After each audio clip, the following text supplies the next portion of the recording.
Yo.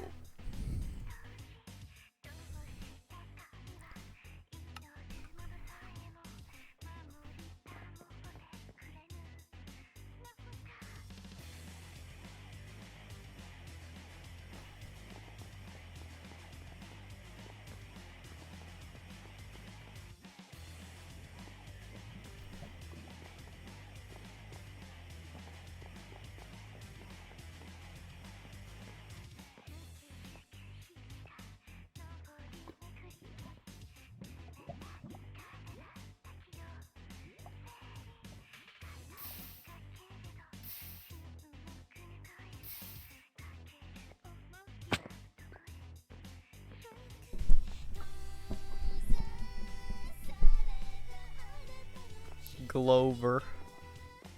Straight up. What's going on?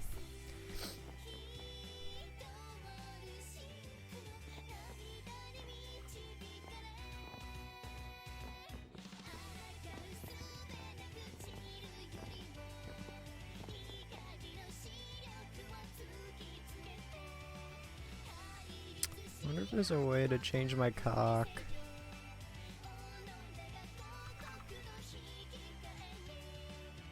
Yeah.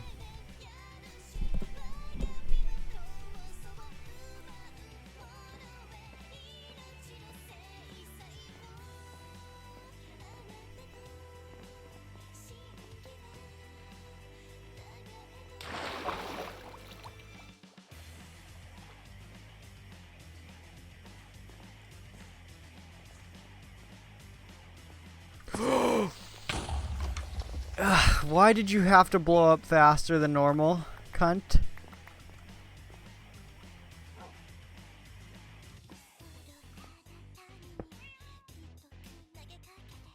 God, oh shit. Oh shit. Please don't do that. Fuck off.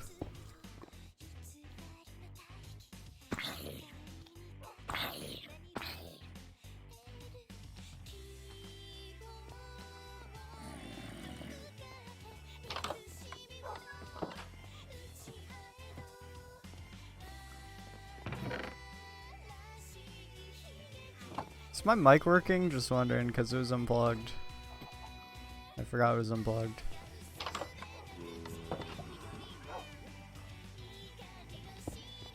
Oh shit, where's that going? Okay. Oh fuck. Not the plant.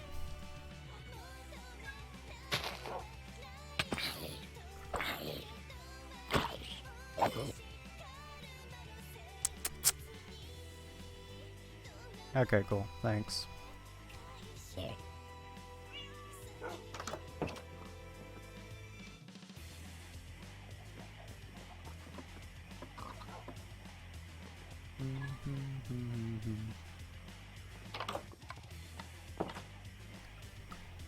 Okay. I think I need what, like a slab or something?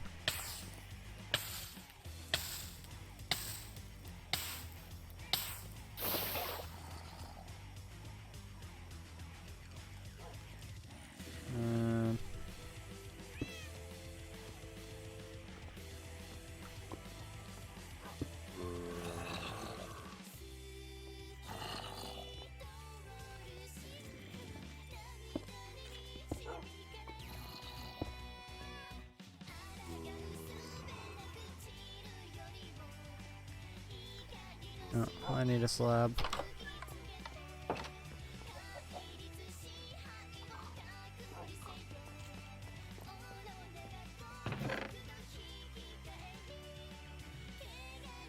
Oh yeah, totally a wooden slab. Genius.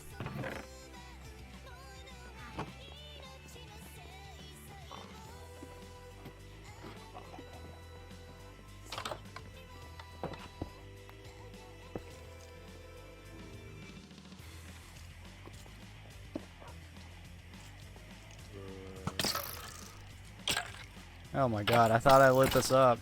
Jesus. Maybe it's this. Yeah, I didn't light up the second part.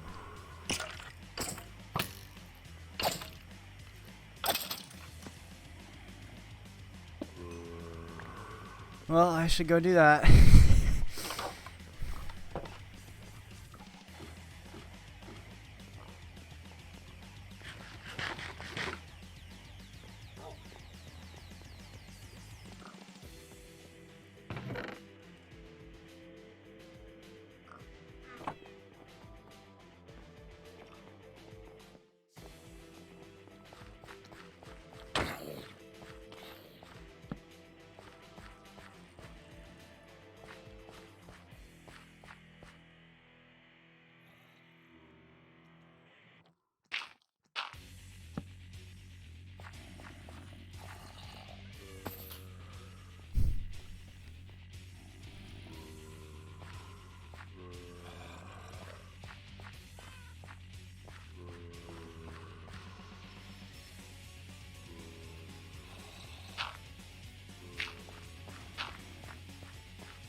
Oops.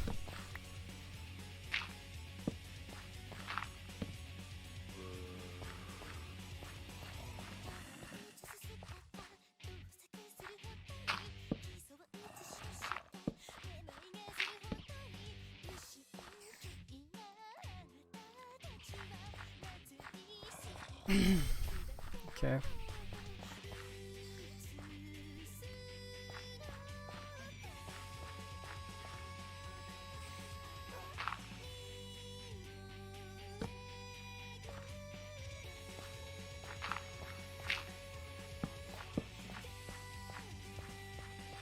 This song is so good.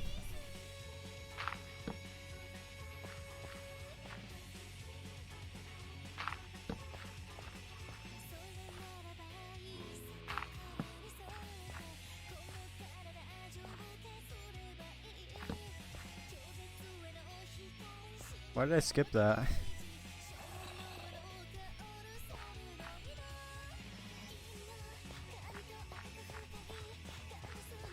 Okay. So we should be good for no more mobs falling down on top of me for the moment. Use glowstone. Maybe I might replace these with glowstone blocks in the future. Or maybe just this block itself instead of... Because I'm just picturing how it would look with shaders.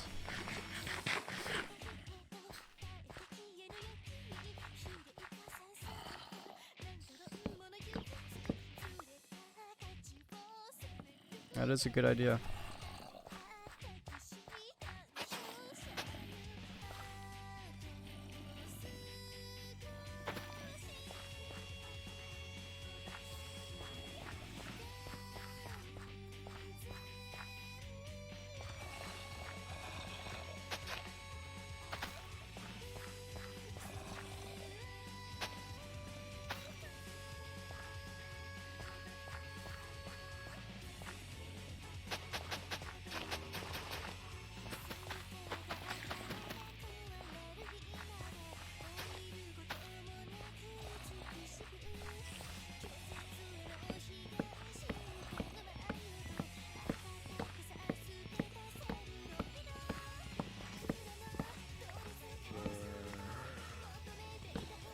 Oh.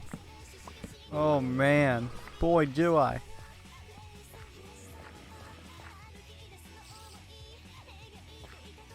Seems kind of dark in this area. Should there be a... Oh yeah. See, there's one missing here. I don't know why I never placed it. I think I waited because... What's up, Mikey? How's it going?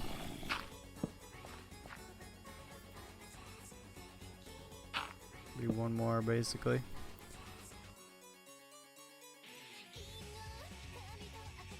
Oh yeah?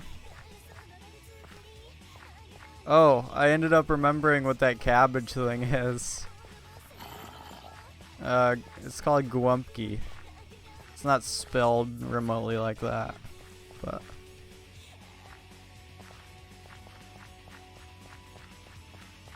I don't remember what it is. It sounds kind of Italian, I guess.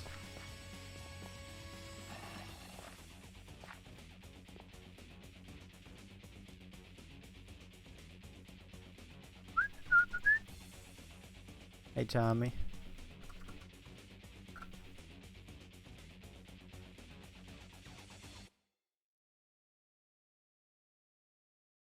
Yeah, look that up. It should be the same thing.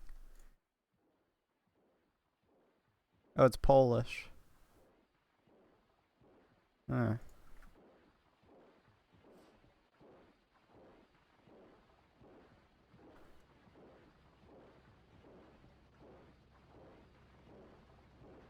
Makes sense because I'm part Polish. Yeah, sorry for streaming too late, bro. Caught me at 2 bad times. One right before you're going to bed, one right before I get off.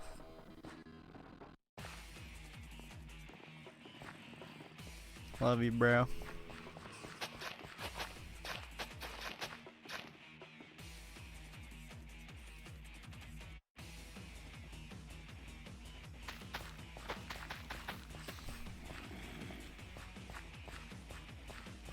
Oh yeah? That's understandable, bro. The older I get, the more hard it is to stay up. I don't stay up anymore, actually. I mean, not according to my sleep schedule, at least. I just go to bed whenever I want. Staying up is just whatever I'm feeling.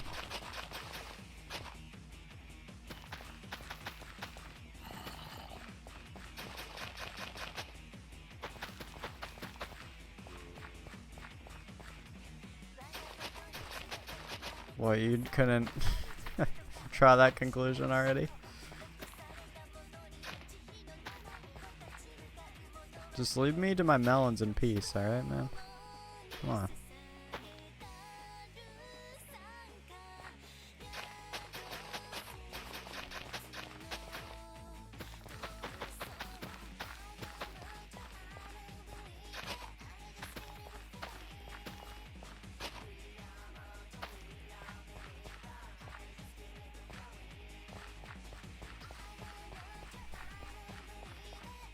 There will never be a finale, bro. It's perpetual.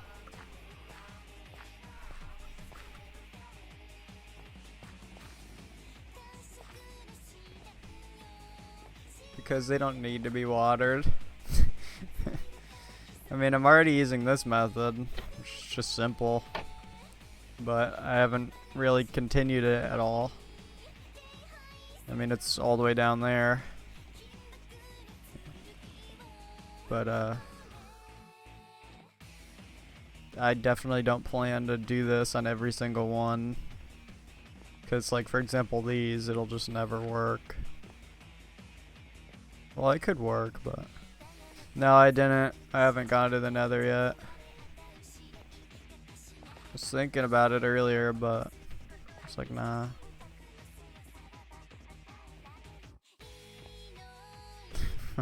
What?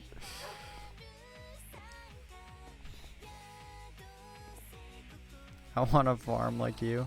You just told me that I should. You just told me I should use a fucking more technical and cool way to water my melons. That sounds wrong. Watering my melons. Really?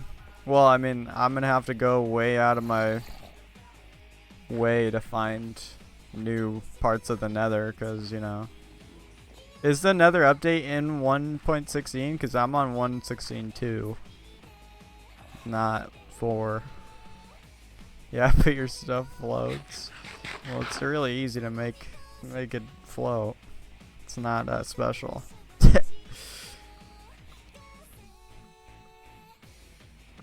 116. Okay, yeah. So I'm gonna really have to travel quite a ways to find new nether stuff.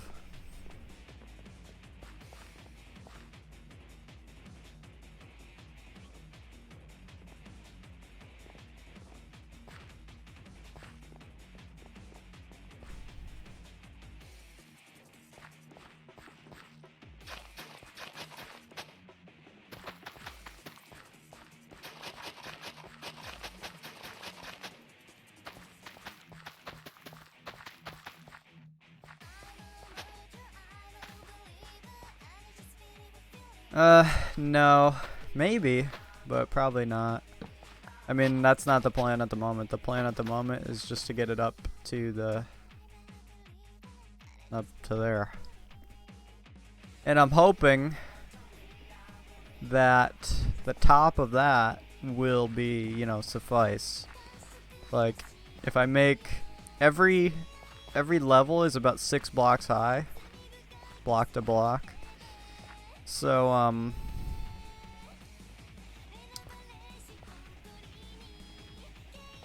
just hoping that, like, I mean, best case scenario, the top is the exact 6 block. I mean, I realize how, like, fucking fat of a chance that is, but how long have I been working on this? I don't know. Like, I think I have 10 days played on this world. I think I just checked last stream. That was like a few hours ago. What do I plan on doing? Oh, with that? Well,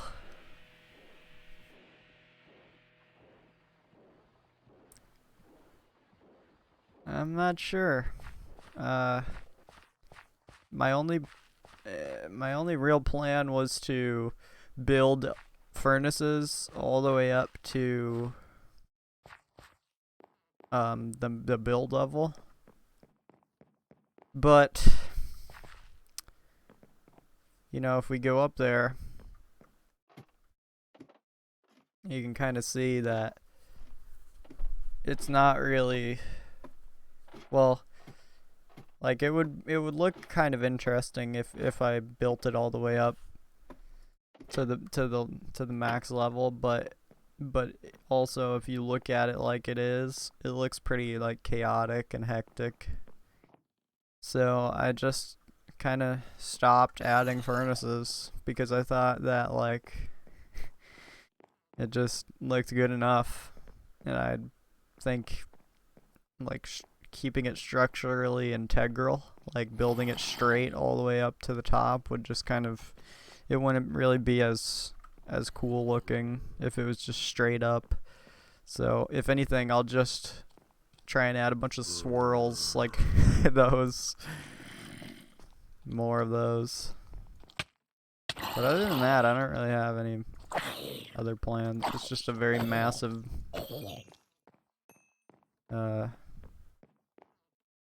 a pond.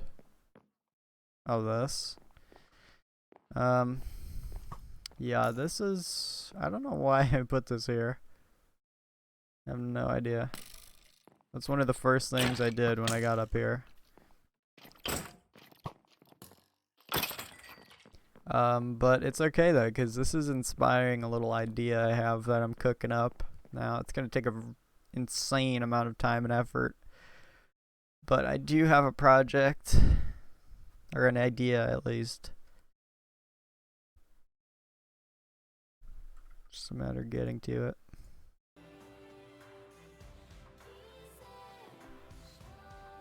That's inspired by that pool. Forgot I brought these. Yeah, see ya, Thomas, my guy.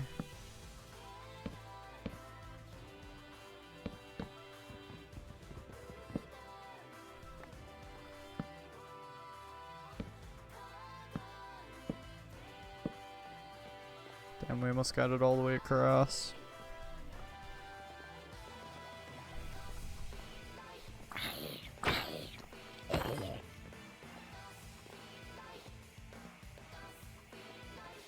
Just let me know if the music's too loud or whatever. Ooh, I just got a roller coaster feeling. Straight up.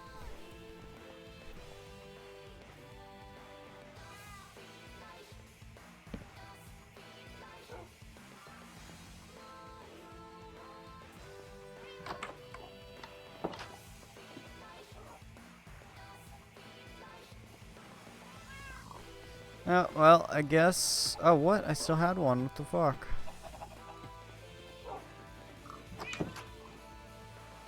Oh, yeah? You think so? I think it's... very obscure. I mean, what even...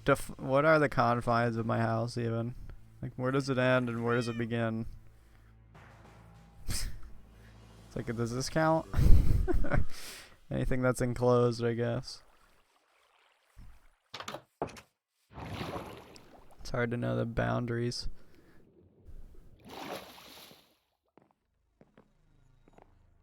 High. Low. He's probably jerking off. Dude, that is louder than I remember it to be. He's probably jerking off. Oh, there? I forgot that. Oh my god, that just scared the shit out of me. I have a screensaver on my Mac, and I put a picture frame on to my right, my Mac's to my left, and it was reflecting off of the picture frame, and I was like, what the fuck? It startled me. Alright, this was here, right? I guess. Was it? It looks kind of... Yeah, no, it was definitely there. It just looks kind of in the way. I always walk right by it. Nice break. What do you mean? The break is over.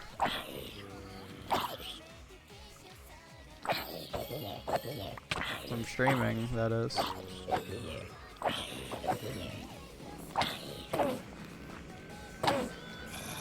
Uh-oh.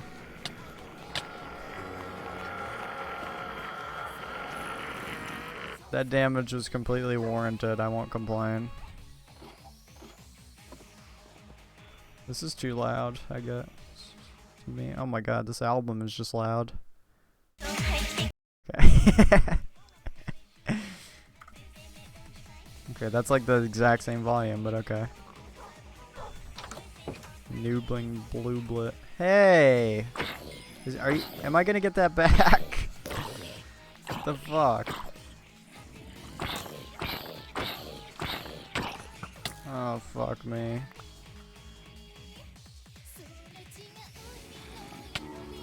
What? Oh, of course, because he has a diamond sword. Darn. Would have been good to pay attention to that. Oh my god, he's wearing my shit. Oh. This is great. Just a skeleton with fully decked out fucking...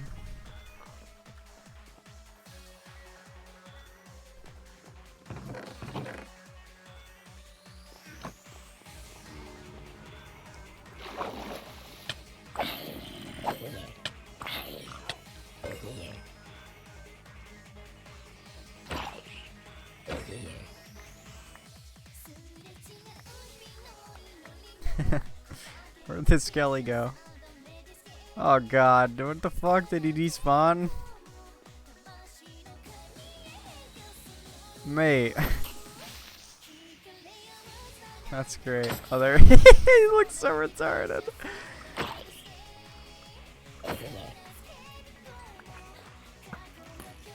Oh, really?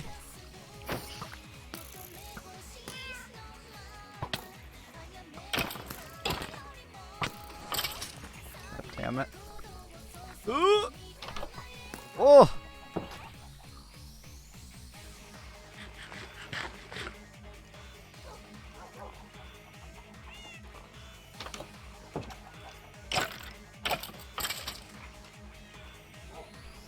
Anyway. That was kind of inconvenient.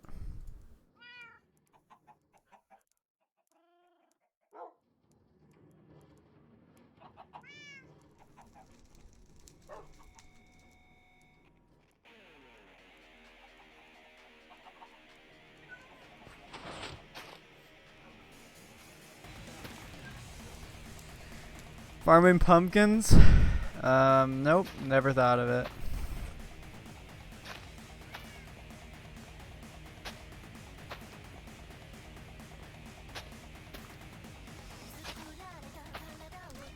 Dot dot dot. Totally not hinting to anything. Ooh, I like this. This is my first time listening to this album. What's the point of doing that? Damn, if you're not gonna ask it for...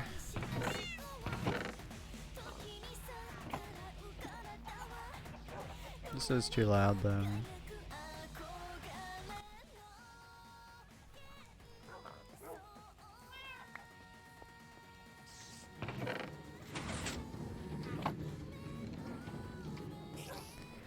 Nope, never farming pumpkins. Never doing anything grand with pumpkins. Never ever. I will never ever do anything with pumpkins.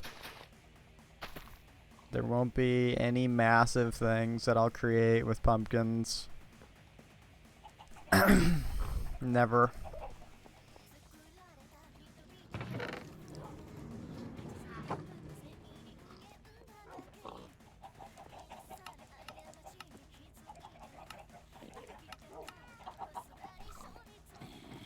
It's arbitrary, bro. If it wills to be, it is.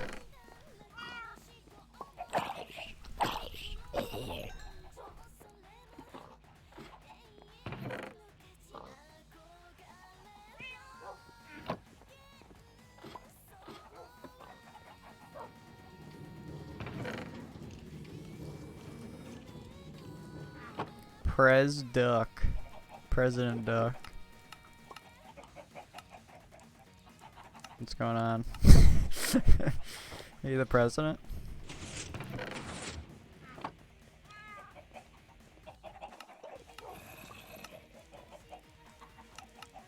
Can I get some highs in chat? Can I get double the amount of highs in chat? Can I get triple? Can I get nipple? So I read chat. Wait, what do you mean? Are you speaking from prior experience? I'm better than a duck.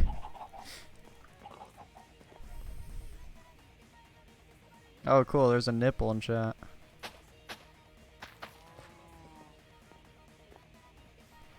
Okay, you may be better than Donald Trump. Or, I mean, you may be... I mean, you didn't say that. But we may be better than Donald Trump, but are you better than Donald Duck? Okay, that was I figure if it's horrible deserved, execution it's there. deserved. Thanks for the follow. I meant, do you read chat? Well, I literally responded to you. Like fucking multiple times already. So that was an odd question.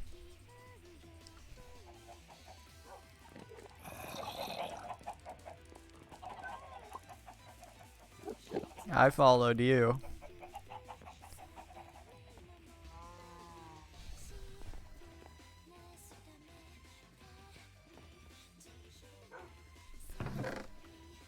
I was thinking of watching a video.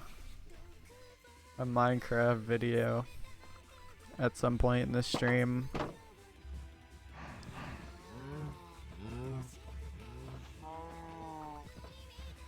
Why do you quote gameplay, bro? This is the heaviest gameplay you'll ever see.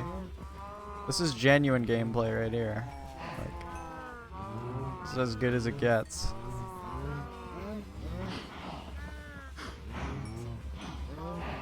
Yeah, that's gameplay, bro. This is you gotta think like what would the kid sitting home on his couch playing Minecraft, what would that kid be doing? What's more eventful than just breeding a bunch of cows or doing anything in Minecraft? It's all essentially boring. What the fuck? Is this like some kind of sign?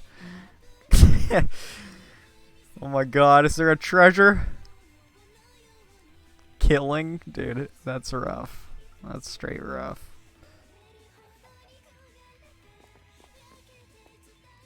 Those squids don't really have a lot of water.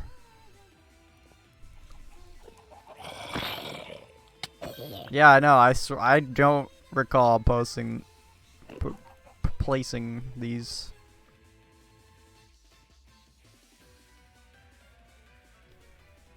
Of course, I mean, yeah, I don't know, but the Grace. You were around when I was watching that Alex Jones thing, right? You were there for that?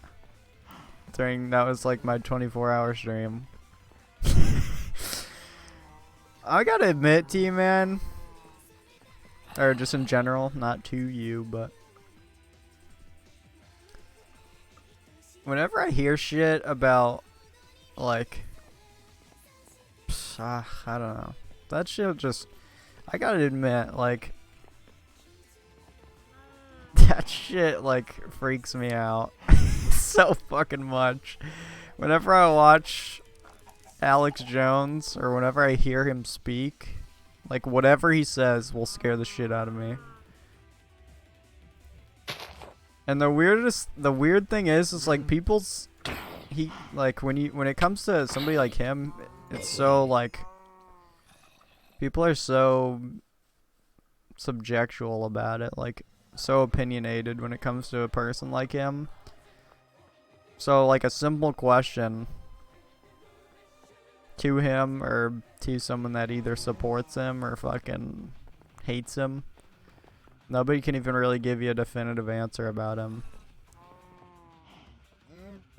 like, as to whether or not he's remotely credible on anything. But he just freaks me the fuck out.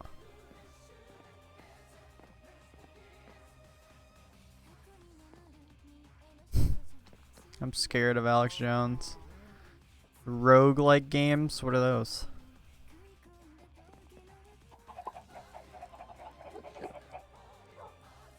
Elab.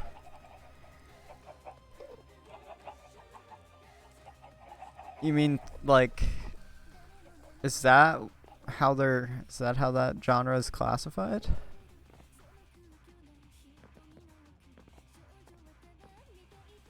You mean like top down? Isn't The Binding of Isaac like a, what would you call that? It's not a platformer, obviously, but oh, I don't think so. No, yeah, no, I haven't played anything like that.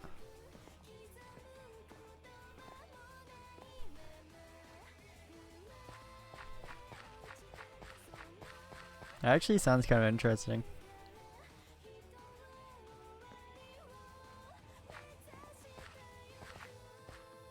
I don't think so. By not playing them.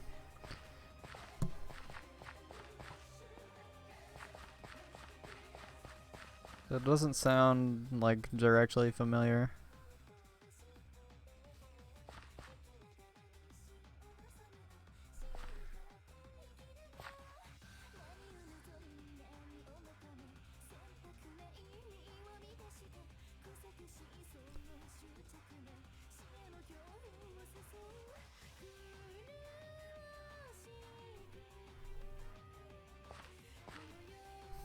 Darn.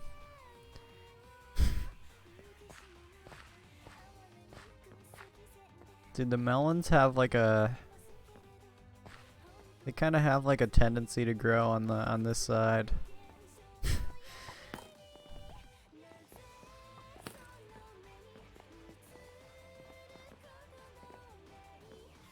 God, this artist is like one of my new favorites. Every song I've heard from this chick is great. This sounds awfully like the same chick that sings, like two, of course I can't remember the names, but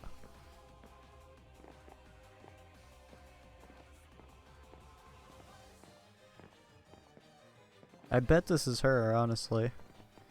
It sounds so fucking familiar. Big Chungus, Big Chungus, Big Chungus, ooh, big Chungus, Big Chungus, Big Chungus. Ooh. Yeah, what's up, dog?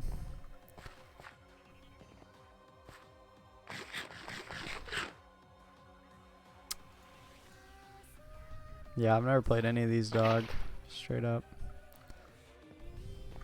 I mean, I've heard of Risk of Rain, yeah. And obviously Binding of Isaac, I've heard of those. But nothing else you mentioned. What the fuck was I just gonna do?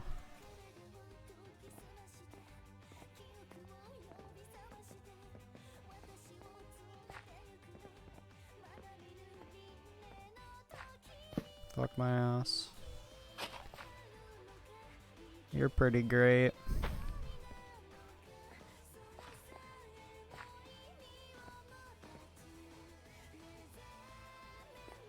I'm the best. Me. It's all me. Everything is about me. The universe revolves around me. I am the best. What's up, Oshiba? How does it feel to be inferior to me?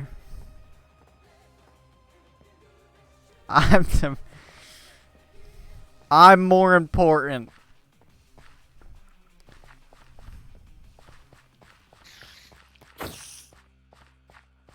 Instant karma moments.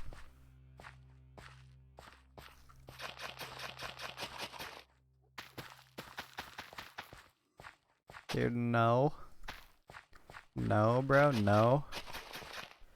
I was thinking of listening to an audiobook. Or just listening to a book. I don't like the word audiobook. That's also 2 words. So I don't like the words audiobook. But I was thinking about listening to a book on stream. But I decided not to. So I just thought you'd know that you were going to potentially watch, or you were going to potentially have an experience that you're now not going to have. So, how does it feel?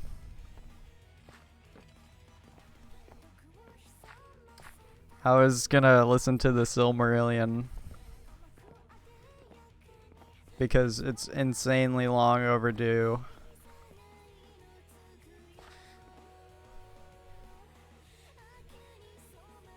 Green pumpkin That's nice.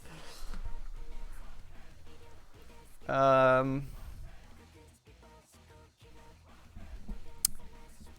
mean, I might listen to it on stream. I might. But I felt like it was going to be awkward, so I decided against it. But maybe. A 9x9 dirt plane with 1 dirt block in the center. Wait, what?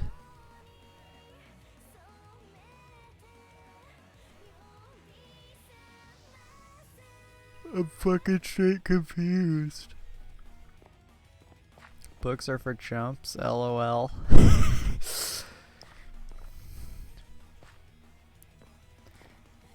You're straight likable. Yeah, I don't understand how that is efficient. I don't get it. 9x9 dirt platform.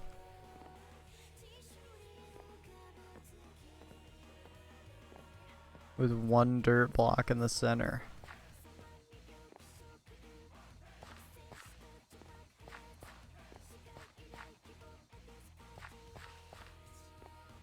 I don't get it.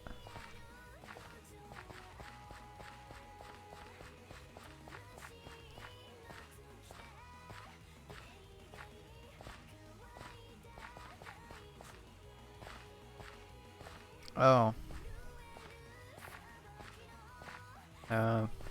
Once again, yeah, I don't know. That's not really... I mean, as for water, the only thing I do is I just attach one little puddle of water every like 7 blocks or so. But I don't really do that.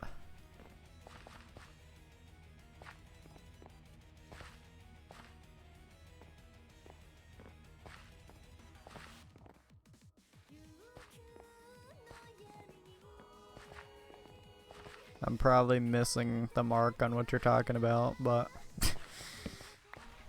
like asking me why I don't do that. Like, why would I change my format now after all of this?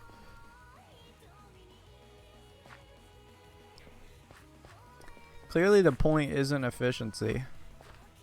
The point of all this. If it was, I wouldn't be doing it this way. In fact, I'd probably just have a much smaller farm that's like fucking, that takes up like no space. But efficiency is obviously not the main concept this is built around. It's more just time wasting and ritualism. I thought you were trying to make a melon mansion. Well, I've kind of pretty much made what my definition of what I wanted it to be, which is just a big ass melon platform. So yeah, I mean, it's not, I could finish it probably not right now, but very soon. It's just a matter of when I want to. But and it's pretty much, I want to say that this extension that I'm making here is pretty much going to be the last for quite some time. And if I ever extend it again, it'll probably be that way. Do you guys know if by any chance can mobs spawn on, like, let's say you build all the way to the build height, or the, you know, the build limit. Can a mob spawn on that top block or no? Suppose I could probably find out. They can? Oh, okay. Well, never mind then. That sucks. Wait, can you put water? Or never mind. That probably is not. Hmm.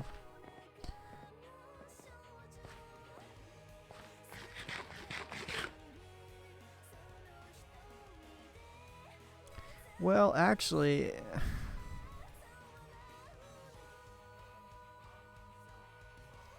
oh, that's a good point. Yeah, half stone.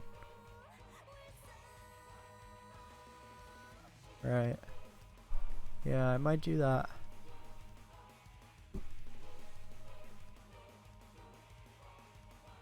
Yep.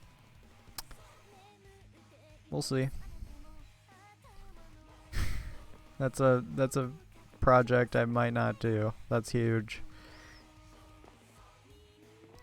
I mean, the scale of that would be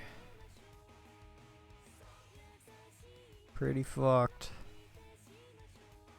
I would have to start like here, or maybe just on this wall and just all the way back there.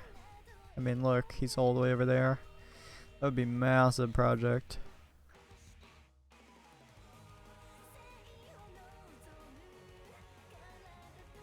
Oh yeah, that would be that would take a long time. I mean, yeah, I can't even yeah, we'll see. That probably won't happen, but yeah, I know light doesn't work. I'm not really looking for... I was just basically, I was just trying to think of a cool way to get them out of my way permanently without destroying anything or, you know, whatever.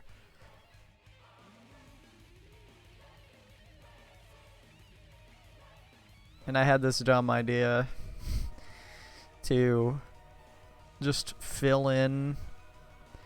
I wonder if they spawn, like, this is probably more than one chunk that they spawn in, right?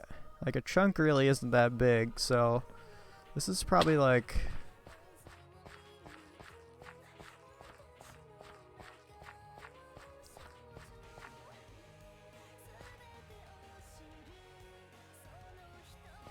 So I was thinking about just building a massive, solid, just block that goes all the way up wherever they have potential to spawn.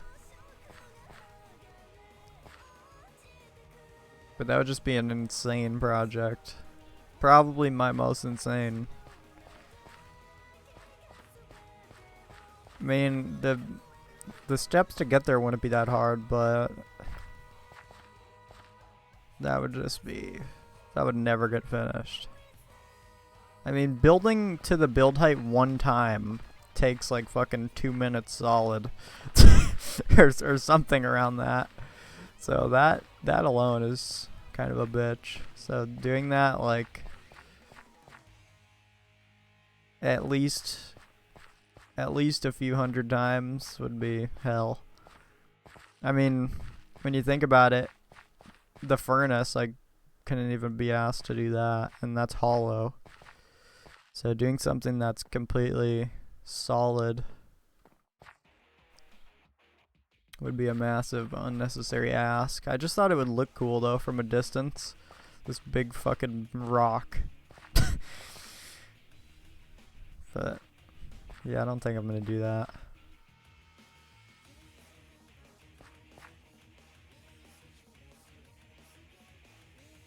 I could put a bunch of netherrack all over the surface and just light it all on fire permanently. It'd be faster considering how if you build them in one.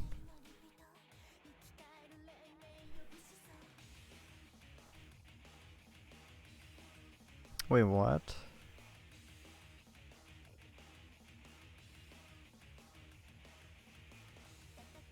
I don't really get what you're saying.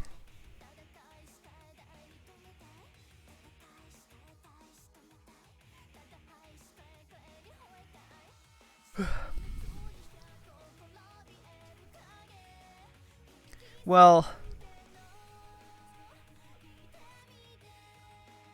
no, I think I kind of see what you're saying, but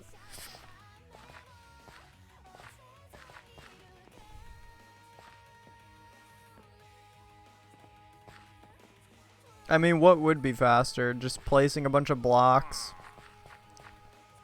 like kind of flat and just keep layering them, building straight up.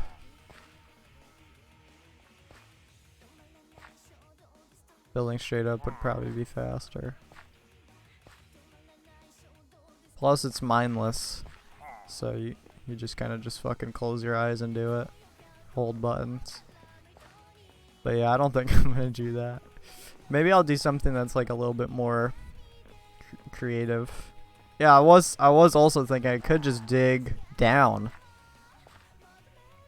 But the thing is I'm already doing something like that over there. But I think I'm gonna do that the netherrack idea. That sounds pretty fun. That would really make this look cool. I just replaced every dirt block with netherrack. Would they still spawn on that? I'm sure they would, right? Then just light it all on fire. Well, I probably shouldn't light it all on fire. So that might not work either, because that'll fuck up my frames big time. If like an entire, like multiple chunks of shit is just constantly on fire. Every time I pass by this area, my PC is gonna fucking catch on fire.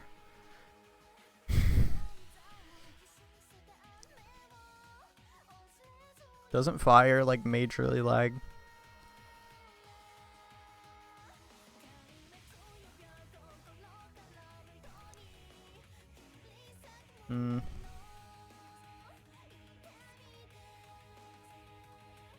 Yeah, so we can probably scrap that. I'm sitting here staring at this. I'm taking a liking to this mountain. This fucking mountain looks awesome. Like, I want to live in that mountain. That just looks so cool. Look at that. It's like it's such a squared mountain. And on the top, it's totally flat. Like that. Imagine like a giant tree.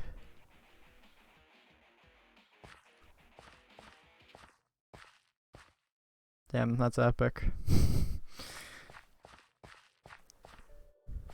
I don't know. Just never had the desire. I remember saying that I was gonna play it whenever I got back into this game.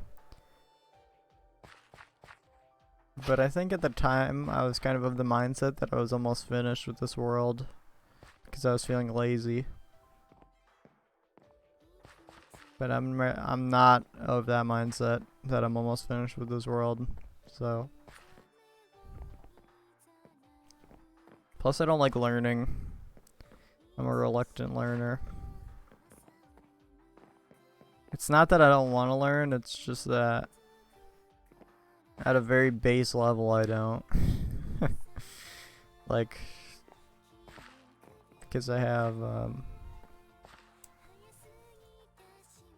what's it called?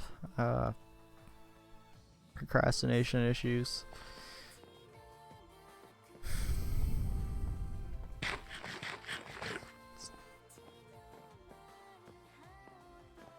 Oh, anyway.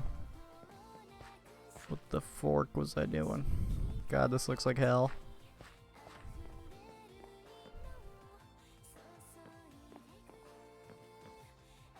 There should be a mod for allowing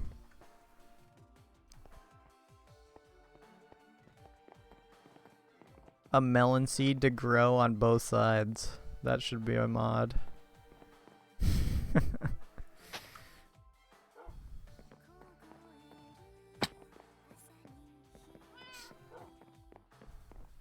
So every melon is like a ball sack, but it also like more even.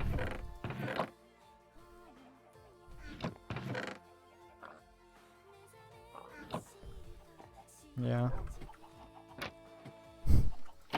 Every time you talk to me about like a game or something, that's why I probably don't seem that engaged, because I really just like I have like too much shit I already want to do that I don't do than to even remotely begin an interest in investing time and learning something that I wasn't already previously interested in.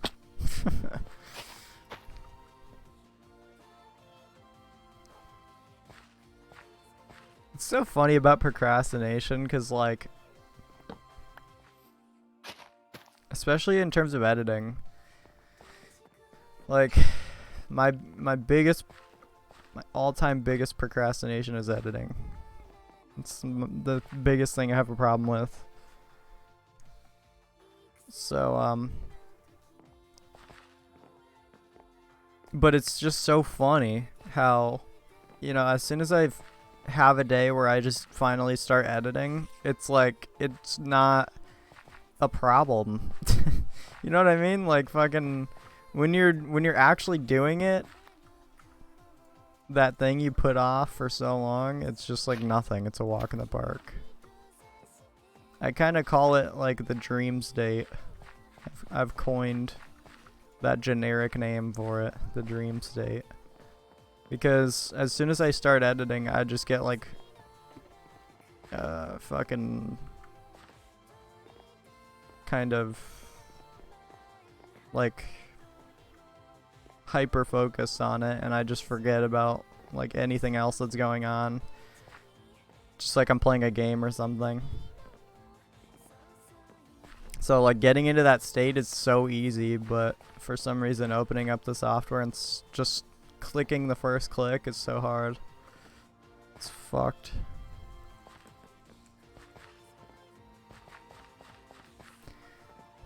Oh well, back to level 10.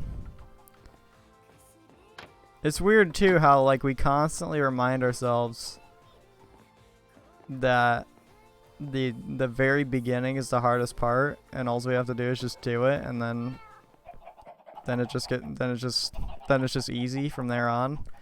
But somehow that just doesn't help me. Like that knowledge should be like invaluable. It should be like sacred, but for some reason it really doesn't hinder anything for me at all. It's like the main fucking fix, essentially. It's like the troubleshoot for procrastination, but for some reason it doesn't help to know. The good old-fashioned just do it.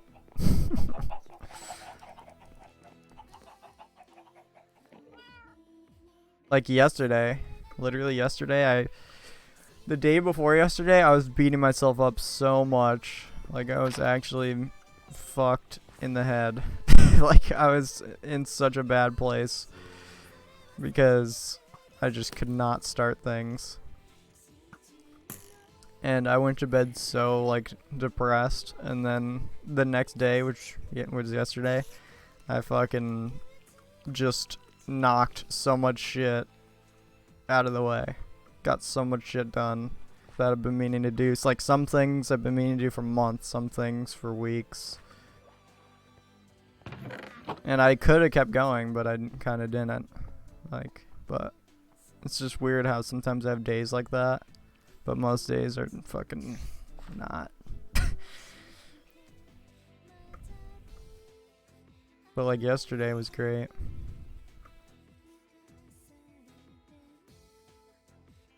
Anyway.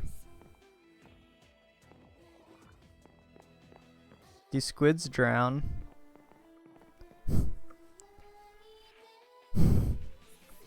Do fish ever drown?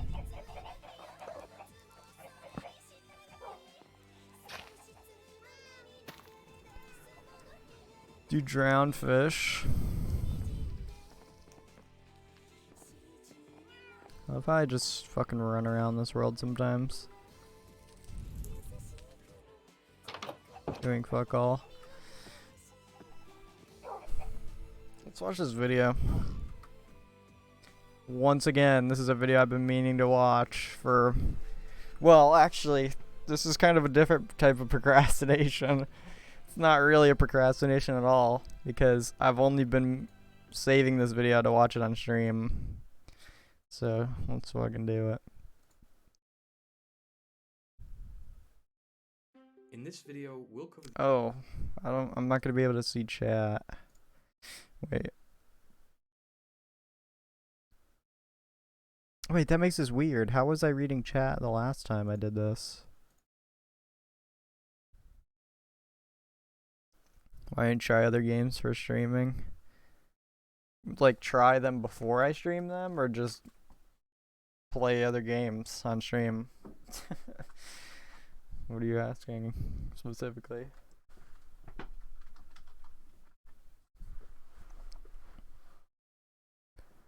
That's basically why. I mean, one of the reasons. Most, like... The thing is I don't really want to try new games. I really just want to play games that that randomly, like, pop into my head, and I have an urge to play them. But I usually can't stream them because they're just going to be too hard to run.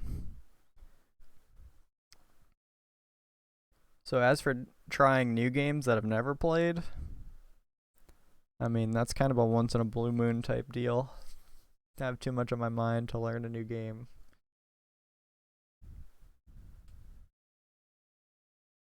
I guess I'm going to open up chat on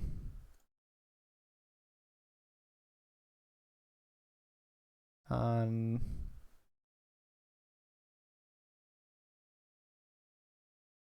my other computer.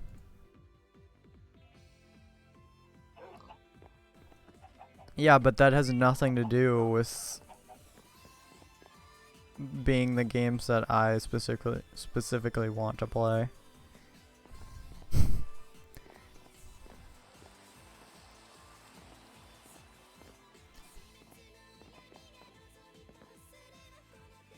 Like right now, I fucking really would love to stream Oblivion, but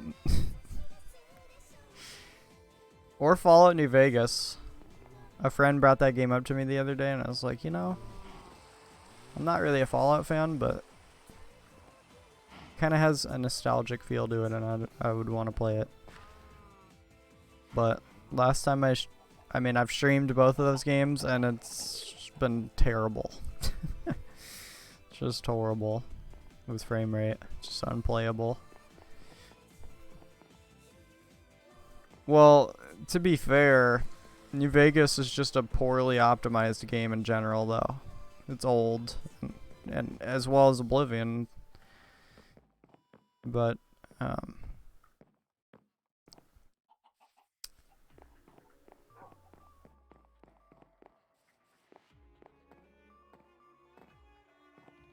but it's not. You gotta understand, it's not that my PC can run anything. But it's a matter of streaming it. That's the fucking issue. Streaming it is the big catalyst for all the issues. That's where things get hairy. Sorry, I'm just loading up my chat on my Mac. My Mac is incredibly fucking slow. My Mac reminds me of what it was like to have an HDD as a main drive. You know what game has been fucking interesting me lately? And I think it's just YouTube's fault. Star Citizen. I swear that game has the potential to be so much cooler though than it already is. I mean, if you think about it, it's really not that amazing. I mean, it is, I guess, in a simple way. And it's kind of hard to comprehend its scale. But at the same time, there's like nothing to do in that game. Like you could watch a million videos on Star Citizen and still not know what the fuck you do in that game. It's like there's nothing to do in the game except fucking just hover around and look at shit. And then mining and selling. It's like, dude, who cares about that?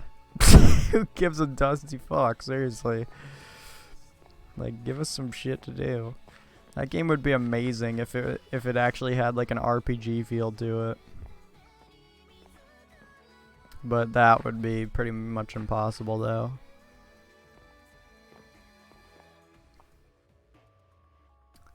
Spelunky.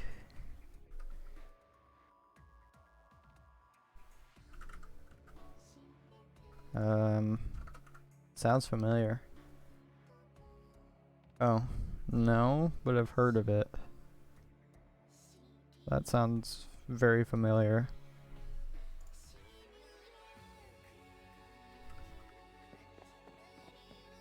Ozuhao. Okay, my chat is open. I've been meaning to watch this, but I wanted to watch it on stream, but yeah, I don't know, whatever. Let's just watch it. Just that I'm not gonna know a whole lot about this, but I was told that I was in it for a very brief moment. In this And video, we'll cover the entire history of this is Minecraft just something that I want to watch anyway. Not because I'm in it. on YouTube, joined by I'm in it for some literally podcasts 2 and by seconds, people so because I we've don't got care a about decade that. of content to explore. more videos dedicated to one game on one platform than any other in the entire world. Did you watch this? Well, we have to be honest with ourselves here. Minecraft is a game unlike any other. It has not only monumentally transformed the game industry, but it also helped shape the very video platform we use today. YouTube and Minecraft go hand in hand in many people's minds. And in this time of new wave speedrunners, live tournaments, and introspective video essays, I figured, well, I've been around the community for 10 years. I've actually been there this is fucking behind the scenes for so many of these projects and events, so why not start at the beginning and go over everything? 10 years of content creation. 10 years of incredible 10 years of me. events, Me. video industry. This is the entire history of Minecraft. This video is in like fucking Welcome 720. back to Quebec Corner. My name is Connor, and today on this Development Circle special, I'm going to break down the most iconic creators, significant events, and major content trends that made up the past decade of Minecraft since its initial rise to popularity in late 2009. If you're looking for a specific year, you can find timestamps in the description for each. If you're looking for a specific new gaming platform, well, you can download, play, and create PC games on Core for free right now. And they're sponsoring this video. I mean, creating a documentary is tough, but making a game on Core? Super simple. Fuck First of all, off. powered by Unreal Engine, and secondly, I don't know you, okay? I'm not supporting your ad. and more like it, No. Dungeons and Dragons competition design start. No. Own game, make sure you No. Now let's like each year from 2009 to 2020, I'm going to show you a montage of clips from popular creators or notable videos of the time before elaborating on each. Me, If you watched back me, then, this me, should and give you me. some nice nostalgia, and if you didn't, it'll act as a nice snippet or snapshot of what the ecosystem was like back then. Expect input from prominent community figures and creators throughout as well.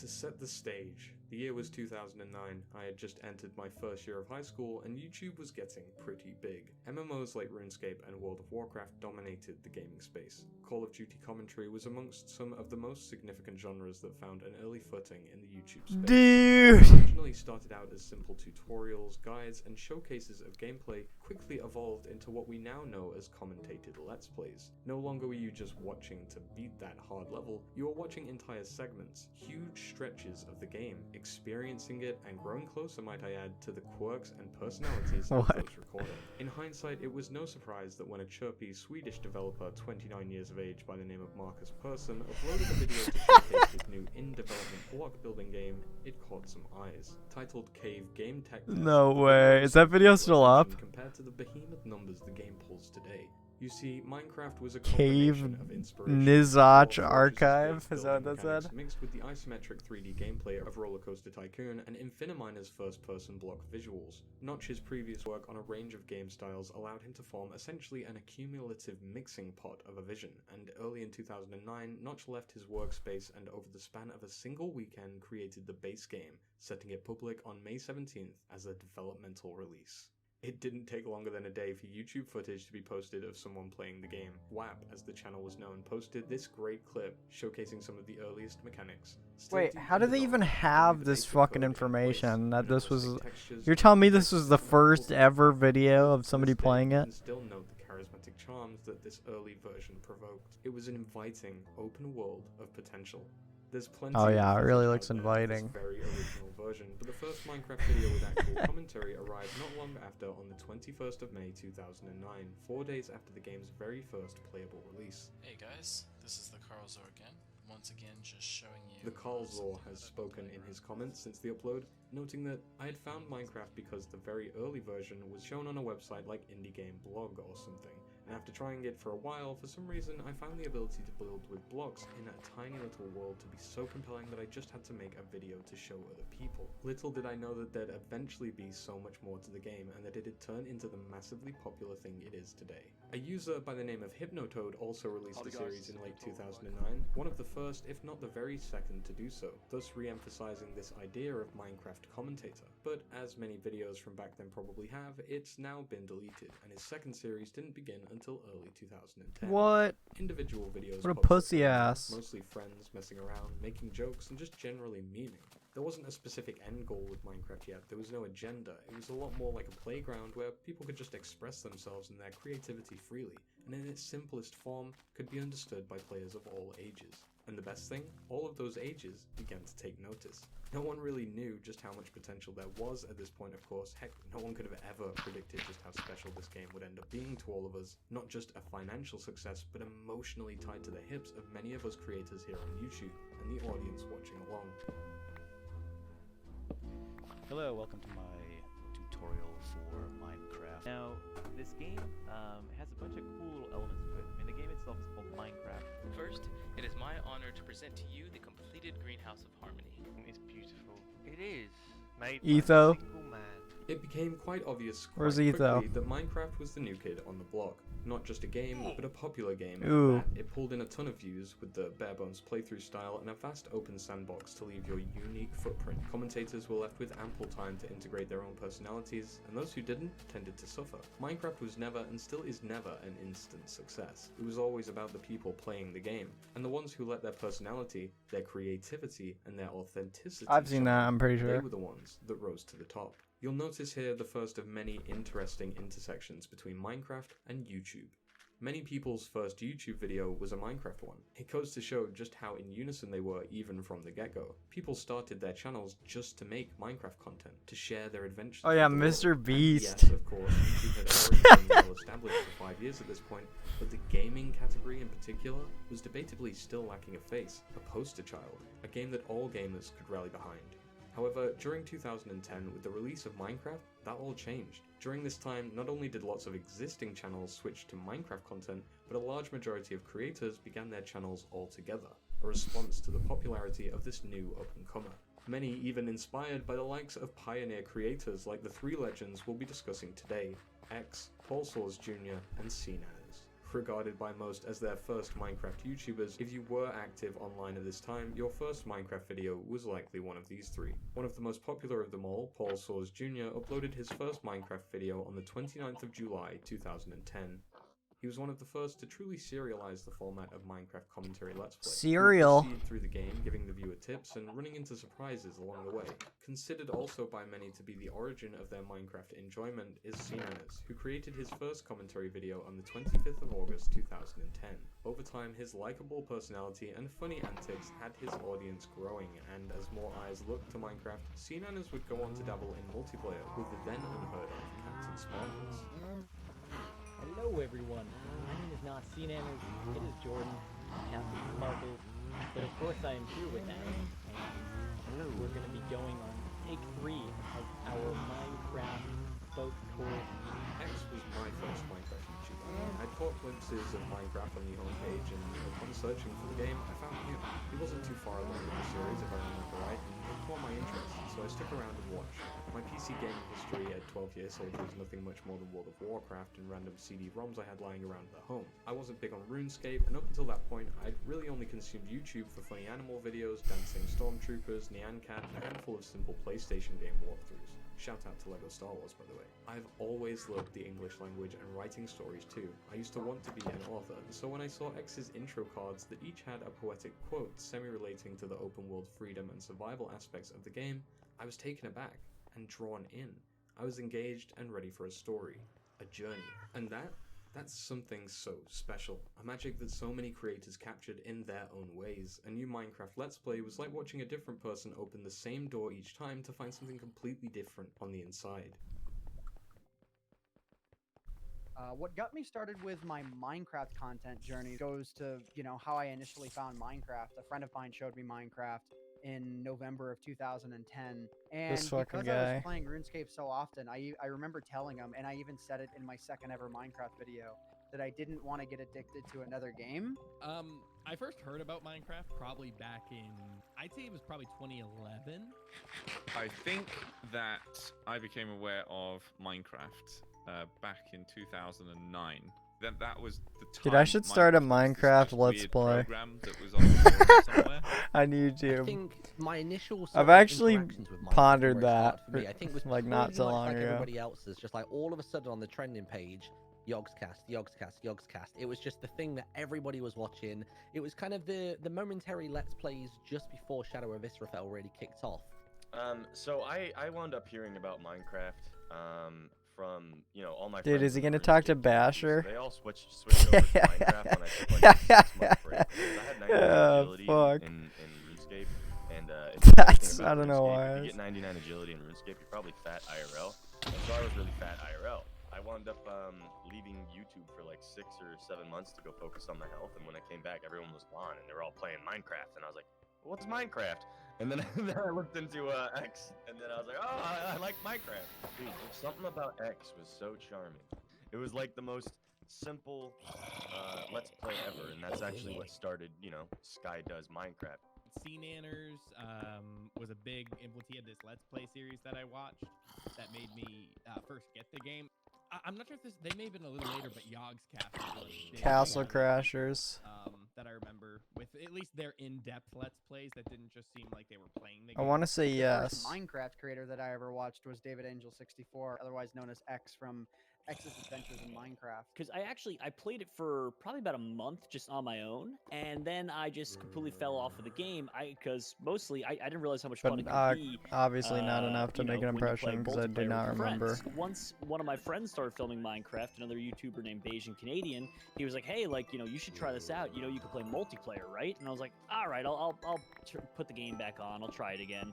And I fell in love with it. I was actually introduced to it by a friend of mine, a real life friend of mine, blowing up a castle. And I was like, oh, that's cool. I'm gonna try and play that game. Of course, Minecraft looks the same to everyone. A creeper explosion will always be a creeper explosion, but to experience how individuals dealt with that explosion, how they dealt with surviving that very first night, that was part of the ride. Minecraft's survival elements also lent itself very well to the episodic, progressive adventure content. The random worlds and infinite possibilities for generation provided a completely unique experience for every channel, and it was relatively easy to record chunks of gameplay, then upload them as parts, a format that would lend itself very well to the Minecraft and overall gaming genre on YouTube in 2012 and 2013. Building structures allowed players to construct their own narratives, and with there being no streamlined pathway to an endgame, the fun came from trying to survive the then much tougher nighttime without items like beds or random villages to protect you. I started making videos showing off the progress on my map, inspired by people like CNanners, like David Angel 64, like Hutch, you know, a lot of those machinima guys from way back in the day. I got inspired by their commentary style, and I sort of started doing the same thing and you know, on my own channel. So that's really what sparked the initial sort of birth of my content journey with Minecraft. I think it was just a small friend group. We started talking about it, and we're like, "Oh wow, did you find that? Did you see that thing that people are talking about?" I can't remember how we shared it or how we found it. I think over time, as the block palette became a little bit more extensive, because I think at the beginning you maybe had like 3 or 4 blocks, and when I say extensive, I'm talking it got to like 9 blocks. It was creative mode, but I don't think you really had much of the functionality that we have in creative mode today. Like, I don't think there was like, you know, you couldn't middle click on something to select more of it. The palette and the actual block varieties were just so minimal as well. It was just bizarre, and like I don't think it ever actually saved, if I remember correctly. So you'd build all this wacky stuff, and then if you happen to refresh the page or close the browser and then open it up again, it was all gone. Like, it was just a new build every single time. There's no brightness slider in the old versions of the game. There's no sprinting in the old versions. If you're being chased down, it takes a lot longer to run away from something than it used to. So the game is actually much easier today than it was back then. Back then it was a lot harder. Plus there were no enchantments back then, so you couldn't buff yourself out with protection for everything. And it started to appear as this game that was like, wow, you can actually kind of create environments and worlds in it. And I personally saw it as an opportunity to create cool little videos and sequences in them. I enjoyed X's content specifically because he started the episode by pitching a plan, and then somehow, someway, he would always go. I vividly remember his large mineshaft with the glass skylight, which today, with creative mode, would take 2 seconds to build, but for him, quite a few episodes. And that was okay, because every step was still enjoyable. What would appear to some as dead space filled by imprints of personality, random anecdotes, and unexpected moments. I highly recommend you go and check out his series in your spare time. It's a time capsule, an ode to what Minecraft was. Of course, there's one particular channel I'm failing to mention here, and that's because while their first video on the game was posted in late December of 2010, like many creators I'm going to discuss today, they didn't really take off until 2011. when their channel Blue Zephos, or the Yogscast, and what everyone believed at the time to just be another survival multiplayer series, turned into a monumental narrative known as the Shadow of Israfel. I'm not sure if this, they may have been a little later, but Yogscast was one of the big early people that I remember with at least their in-depth Let's Plays that didn't just seem like they were playing the game. But just the whole concept of that game, I think, initially started to pick up momentum on YouTube when people started to see it as a storytelling tool. When Dude, masking in 2010. like do something extra with it. But the game had been buzzing around for a little bit. Like I was quite active on a lot of like forums and lots of indie games. I've played so many MMOs over the years, like everything from RuneScape to WoW to Guild Wars. Like I'd even played little ones like Phantasy Star Online that use that kind of like RPG maker element. So I was just like a fiend for new games and like up and coming little projects. So at the time, the channel had only amassed around 20,000 subscribers, and the lead duo Only of 20,000 people? Warcraft Damn. for the most part. Their That's background it? in RPGs and role-playing, of course, led them to try out Minecraft when the alpha version That's like began supporting nobody. multiplayer connection via player-hosted servers. These two British gamers had an iconic chemistry. Viewers fell in love instantly and were watching along from the first night right up until the construction of a base, or, well, their cave. And to be honest, they were already receiving some really good attention for their delve into multiplayer Minecraft. People clearly seeing right potential in the multiplayer systems. However, they were garnering a lot of views because it was more than tricky to actually get it all set up and running at the time, especially for younger kids. While the Nether had been in single player for a while at this point, multiplayer had to survive without it due to a persistent issue. Over the course of a few months, the survival series would evolve and begin to play on the rising creepypasta of Herobrine that had become popular amongst the Minecraft forums of the time. As Oh, Mojang shit. began to promise a multiplayer Nether in the future, Yeah, they I drew was being Herobrine closer and sarcastic. closer as they finished building their Nether portal, subtly 'Cause you said integrating only. multiple roles played by their band of friends, acting as random NPCs, and adding new builds and extensions randomly off camera between episodes and then reacting to them. The Yogscast slowly built on what was possible in-game, and more importantly, what was expected of content creators: narrative against the norm. By the end of the year, the Yogscast would go on to garner a total of 1,300,000 subscribers. And Dude, would rise to that's become the most it? subscribed gaming duo in the UK. But we're by no Dude, means done. only To 1,300,000, bro. What's up, homies? My name is Sly Fox Sound, and we're playing some. Hey everyone, it's Cupquake, and I am. What the fuck is that? Here is the friendly chaps at Hat Ventures. We've taken on a new map. Not long after December of 2010, What the Minecraft fuck? began beta, as Notch started working full-time to develop the game, clearly understanding at least a fraction of the magnificent scope on offer. And while Paul, X, and C-Nanas continued making content and inspiring younger viewers, their builds were by far the best to show for that time. I mean, they had great adventures, experiences, what they made was really cool, but there were hundreds, if not thousands, of users now taking to the Lego-like blocky landscape to create incredible builds. We all remember the giant. I wonder what year Minecraft got its soundtrack. Themselves, Lewis being a big fan and all. In fact, they were really the first to start buckling down on custom maps and mods from the community in general. I mean, Too many like, items, you know, inventory like, editor, big trees, and timber. how even early the good in. old plains mod. And we can't forget the pyramid map with Professor Griswold. Shout out to another British Minecraft duo also that regularly reviewed mods, GameChap and Bertie. I say what old chaps and trades, GameChap and Bertie here. Yes, indeed, but I would say you know I'll be on busy and yellow rather marvelous. Yeah, I was totally not around for this. Yeah, all the mods that kind of originated in those early days was so genuinely mind-blowing because we at that point didn't realize that Minecraft was really as flexible as it ended up being in the long run. Like back then we felt as though the developer made the game, it was Notch making it, and that was it. Like whenever people added these little extra like caveats on top with mods, like it was just such a mind-blowing technical advancement. Like it was almost like going like, you know, from being cavemen dragging knuckles around to suddenly having stone and wheels and everything. It just felt so monumentous and huge. That's something like I played particularly the AdventureCraft mod, and a guy from France called Gary520 had actually created his own unique Zelda story, but using AdventureCraft, and that introduced things like cutscenes, which was just insane. Like the fact that he was able to manipulate some form of camera in order to fly around, I'd literally never seen that before. I think that's why it was so exciting back then, is because Yeah. every mod that came out was the first of its kind. People were really starting to get to grips with this game, and beyond grand-scale single-player builds and constantly expanding multiplayer dynamics, this is also where people began to customize the game. At first it was a tweak here, change there, but soon customized world files began releasing on Just a forums tweak to and a download change. regularly. That's Then it. more, then more. Soon there are enough to begin categorizing them. Most were challenge maps to begin with, survival islands and planetoids being particular maps of note. Playing Minecraft back then was a much simpler time. Like, custom maps weren't even all that common back then. And if you did play one, they were like very, very, very basic. I think what drew me to things like AdventureCraft and even the Kingdom of the Saplings pack that I did was I felt like I'd reached my limitations with the vanilla version of Minecraft. I knew I didn't have a team to create something like the Shadow of Israfel series, but I wanted something that would gently guide my narrative along and even just give me a little bit of direction, because back then, What the I don't even fuck? think the Nether was Oh. introduced at that point, so there wasn't really any kind of end goal. Like, you know, the goal at that time, the best thing you could do was collect diamonds, and that was it. Like, imagine Minecraft where you can't go to the Nether, you can't go to the end. So actually having additional goals to strive towards actually gave you almost like a checklist for each episode, and also would allow people to almost like set you like miniature challenges. So I think the game was a little bit too short length in terms of its, you know, progression at the time, which is why these mobs are so appetizing, like for everybody's sort of like thirst.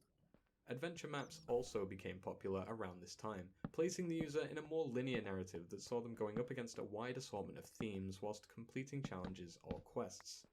I can remember distinctly there was this world file that I booted up, and it had this small little cliff face, and it was nighttime, and I put some torches down. And I was like, man, this is so atmospheric. I'm gonna record it. And I think this was back in the time of like Fraps. So I recorded it and stuck it in Sony Vegas and put the Gymnopedy piano track to it with just like a moving, and I was moving the camera, I was moving myself just very slowly to try and get this like nice pan of the night sky to the Gymnopedy soundtrack. And I was like, man, you can make like cool little atmospheric videos in this game. It's so nice. And I was like showing my friends, I was like, look at this. But that was the start of me Look at this. using Minecraft as a Look at this, creative man. Look at platform. this video. Eventually, somehow, Minecraft. we stumbled across the Minecraft forum, and that was when I discovered the adventure map category.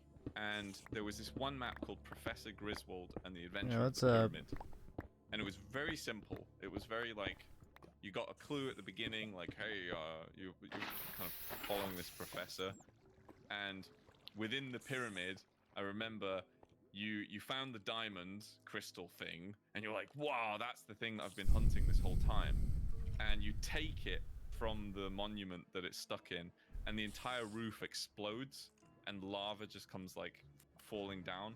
And I was with a friend at the time, and we screamed so loud, and it felt like we were playing like an action film. And that was the first time I realized that, like, wow, you can actually create these sort of emotional pulling experiences in Minecraft by making adventure maps. Yeah, I've been working with the Nox crew, I think since, when was my first Paladin's Quest episode? I'm just looking now. It looks as though it was in July of 2012. So yeah, we're coming up on like 8 and a bit years, or 8+ years now.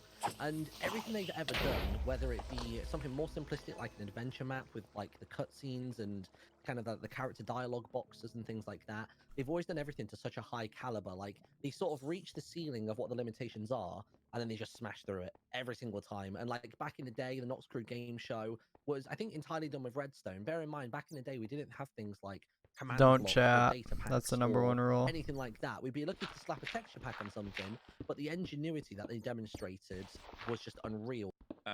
We discovered the first Minecraft YouTuber that we're familiar with, called In the Littlewood. We made and released an adventure map called Paladin's Quest in 2011, and In the Littlewood was one of the more notable YouTubers that picked it up and did a series on it. And this was our first time experiencing as a crew like a YouTuber doing a series on one of our things. And we became good friends with him, and through him we discovered people like Variety, I think was at the time. There was AtGod, Basherverse, and I don't remember. It was a very small community at the time. Fire UK was sort of like a build team / YouTuber, because they were releasing time lapses. I think You I've always fucking worked so bitch. well with them because I have that same production value kind of like threshold myself. Because where I came from a radio background, I think I already had a certain level of expectation of myself of how slick the products could be at the end. So I think they provide the content, I provide kind of an entertainment aspect, and I've always tried to stay on par with them. And that still extends now to the Minecraft Championship. Parkour maps, redstone puzzle maps, fantasy, sci-fi, Minecraft became a canvas for the paintings of colourful minds. Naturally, watching your favourite creator experience new maps in the game became routine, and a nice break between regular survival videos as players would wait for more updates and gameplay features. It would always be nice to see a creator return to their survival Fuck world after a Minecraft. while to add to it, build on their creations, explore new features, if their world hadn't corrupted, that is. And this is also I feel like I'm dying of boredom. their content. The most popular channels by the end Damn, of how are this you era now? no longer just focused on ongoing survival series, but also had adventure map run-throughs and even multiplayer series, challenge, and roleplay videos. We'll explore some more of those creators, but first, I'm sure there's another genre of Minecraft content that started somewhere in early 2011 that I think I've failed to mention.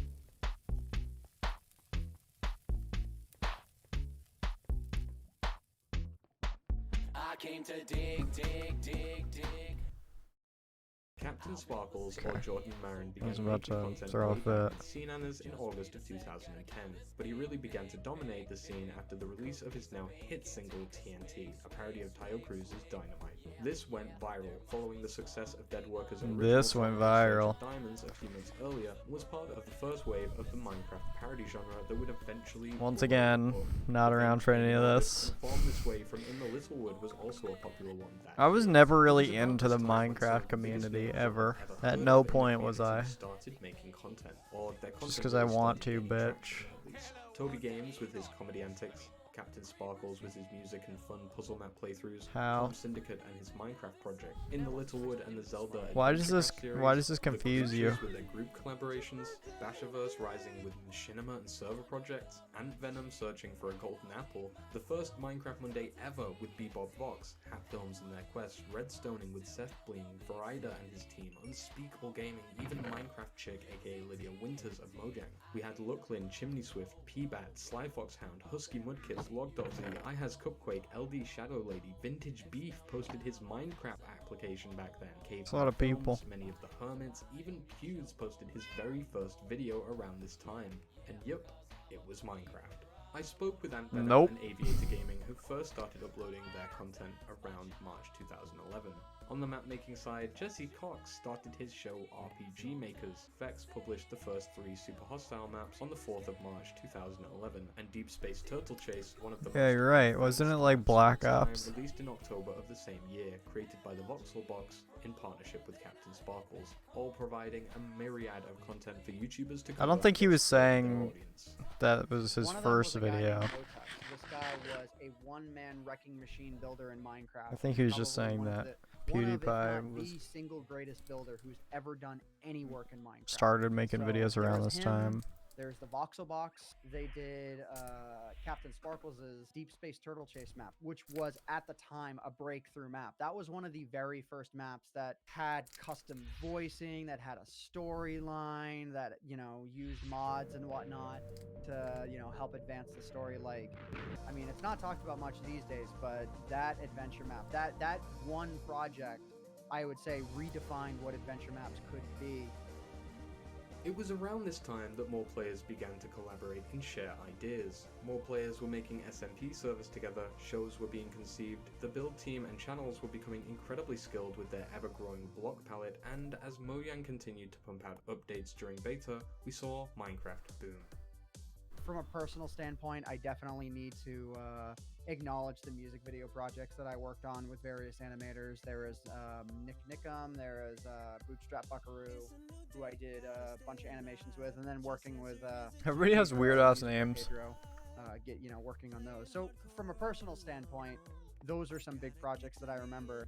Damn, when the fuck was that made? Related scene on YouTube before, not only because of the game, but because of how it acted as a vessel for our imaginations, buildings, towns, The societies, 3D and fucking twisted skill worlds here. that we could invite our friends to. Basic survival, roleplay, and even creative-based server worlds would be advertised left, right, and center on the Minecraft forum. Players would use Bro, words like townie and economy. that to would have add taken potency and forever. all sorts of world-building features to make their servers into more of a community. All of this was showcased and even advertised to an extent on YouTube.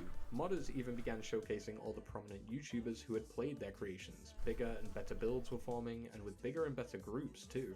At this point, it's safe to say that Minecraft was looking promising. So promising that it caught the eye of a big up-and-coming company known by the name of No, we're not there yet. Never mind. No, this We're company there. beginning with an M was actually called Machinima.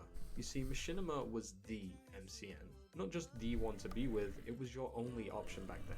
As a creator, if you wanted to earn money from your content, a Machinima rev split was your best deal. Of course, nowadays, that's not the case, and we could speak on Machinima as a company forever. The point is, they took a turn away from FPS-related titles after seeing Minecraft with a branched company called Machinima Realm. This largely focused on the big Fuck MC you. creators and productions. Many of the creators you've watched got their start here, or at least an initial burst of new viewers. While uploading their own content, they would also become regulars to the Realm home channel, creating a cult of fan-favorite creators. Animations such as the noob adventures of Minecraft began here too, garnering significant audience in the earlier days. Unrelated to Realm, a popular MC animator called Slamikow's first uploads were in late 2011 too. It's weird that as I'm watching this, I think probably the most. I'm realizing how crazy it is that I'm in this video. You can't deny how incredible Hypixel has been. Because there's like, That's now evolved but at into least what it's like a we call properly Hypixel. proportioned But I amount. think the one that really stuck with me was the You know? Aether, because there were a lot of mods floating around at the time that Like- were adding in lots of different items, but they all kept you within your current dimension. And then we started to have things like the Twilight Forest, which was sort of stepping into that boundary of creating. Clearly, all these people have done into a such different realm, but fucking it awesome didn't and really great feel like that added things. too much in terms of a gameplay aspect. It was some And I just gigantic like trees ran up a and flight some, of you know, different this flight of rivers, stairs. and it just didn't feel like It's it had much to stupid. offer at the time. But the Aether mod was just So next level. It fucking really felt as though stupid, the Aether was a completely useless, different product. Like, it felt not like the beneficial sort of to thing you'd get anybody. with an actual expansion pack from the studio themselves. It had a beginning, a middle, and an end. It had set biomes. It reset you to 0. So instead of, you know, having a diamond axe or pickaxe, that was useless. That was equivalent of the wooden equivalent inside of the Aether. And the fact they had like these cool Zelda-style dungeons inside of these massive kind of, you know, coliseums and things like that. It absolutely What's up, blew me away. the And it real just skater? surprised me to hear that the developer of that, the initial developer, What's of the up, bro? that team slightly, then dropped the project after a couple of iterations, but now literally works for Mojang. I think they recognized the potential as Mm. much as the players did. Really, the only like Minecraft was so addictive in its nature. What? Then, I would even argue more so than now, just because back then it was all about surviving and thriving. Most of us who were making content about the game were genuinely very, very, very invested in actually playing the game, and we were just sort of sharing that with the outer community. I think videos back then were way more personal in nature. You could really feel how much someone enjoyed playing the game, especially during. Oh, yeah, I think you're right, actually. I think I skimmed to the part where I'm in it. The desire for making the content was just naturally, it naturally. And I remember existed in our desire to play the game. it looking like some sort of One fucking would destroy another's buildings or abuse their montage-esque. game. This was common. Hacking less so, but there were many clients out there that provided god-tier abilities, the likes of which really couldn't be combated in the early days of Minecraft, with the game receiving updates so commonly. With growing groups of users, all with the single aim to troll, we were bound to eventually see one of these groups take off by showing their antics on YouTube. Cue Team AVO. Team Abolition ran riots across servers all around the internet in their pursuit of deserving ice cream. The group would go all out, establishing completely unseen. It feels like it's tactics to pull one over it's on been servers longer to than that. vote them out, blowing up hours of work, in some cases completely obliterating servers, and in other cases just stealing a few boats here and there. While denial of service and other abusive behaviors were wild and uncalled for, I started playing it whenever it came out for console. That's when I found out about it. Or I mean, I probably was aware of it prior, but as soon as it came out on Xbox, probably within a month of that, Team AVO are long gone now due to the I was playing it. explosion of MC exploiting and general disinterest on their part, we can save them in the history books. Not super avidly, From the but most meta of Minecraft content to the most immersive. so what? Machinima That's was like an asset. 8 The years. word machinima is also a terminology describing machine cinema in general, recording footage in-game, editing voice. This used to be a game. This used to be one of those games that I would never ever play on PC. I knew it was better on PC, but I would always want to play it on console just because it felt like more natural to me. Like it felt like the type of game you would want to play on console, just like a relaxing fucking couch game. Some creators needed to be different. Enter Legend of Hobo. Widely regarded as one of the most fun machinimas, this series captured the entire community for a very special moment. While creators had uploaded Shut short up. machinimas or even single videos without a specific narrative, no one had ever I'm gonna ban the word in melon. such a way as a full series, let alone one that made use of naturally swaying entities like grass. It's gotta be like my #1 question Camera effects that required custom plugins and mods. The Legend of Hobo that I created by get. Team Bashiverse set an Why are you doing this with melons, bro? What is with their melon farm? I don't get it. The community exploded more or less overnight, and he soared to the top spot with his team as they worked hard to produce more episodes. However, when it became apparent that things were not all going to plan behind the scenes, and with a failing multiplayer server and huge amount of time invested into a secret Minecraft MMO project called Rune, Yes, I actually think that more people have asked. Because people don't ask about the Enderman thing, they just say. You know what I'm saying? They're just like, What the fuck was that damage by guy? it's like its own beast. That one. It's in its own lane. But I feel like the most asked question is about the melons, probably. We have about 13 texture packs. Yeah, most people don't really ask that, I guess. We have to change the texture pack for every single angle so we could get They just kind of like say the quote, because like how stupid can you be? Like if you clicked on a link or something from that video that led you to here, then why would you even need to ask if I'm the guy? Like wouldn't you just be rather confident at that point, unless you're fucking retarded? There was some really good cinematic stuff going on in Legend of Hobo. I think he really mastered how to tell a story through like a video game like that, and really good voice acting as well. Elephants aren't native to this part of Rune, you moron. What? You've seen an elephant? Yes, my lord. Here? Near our city? No, my lord. When I was a small boy, I saw one at the circus. Me too. What does that have to do with him finding an elephant here? Maybe there's a circus in the palace. I joined a server with The clip's like a year old, whatever. Well, you gotta factor in the concept that these guys clearly haven't paid attention to how old the clip is, and that, you know, hence why they're here asking. Like, movie had platforms as aspiring movie makers. Exploding TNT started Minecraft videos in 2011, and he I mean, I can imagine, like 8 years from now, somebody will probably be like, who would have their own spin-off channels. somebody will probably ask me. He'll be like, dude, you're never dude, I just saw that clip yesterday. The ones that That's I feel like crazy, really man. stood out to me were, like, No, people who what? managed to Like it just was uploaded yesterday.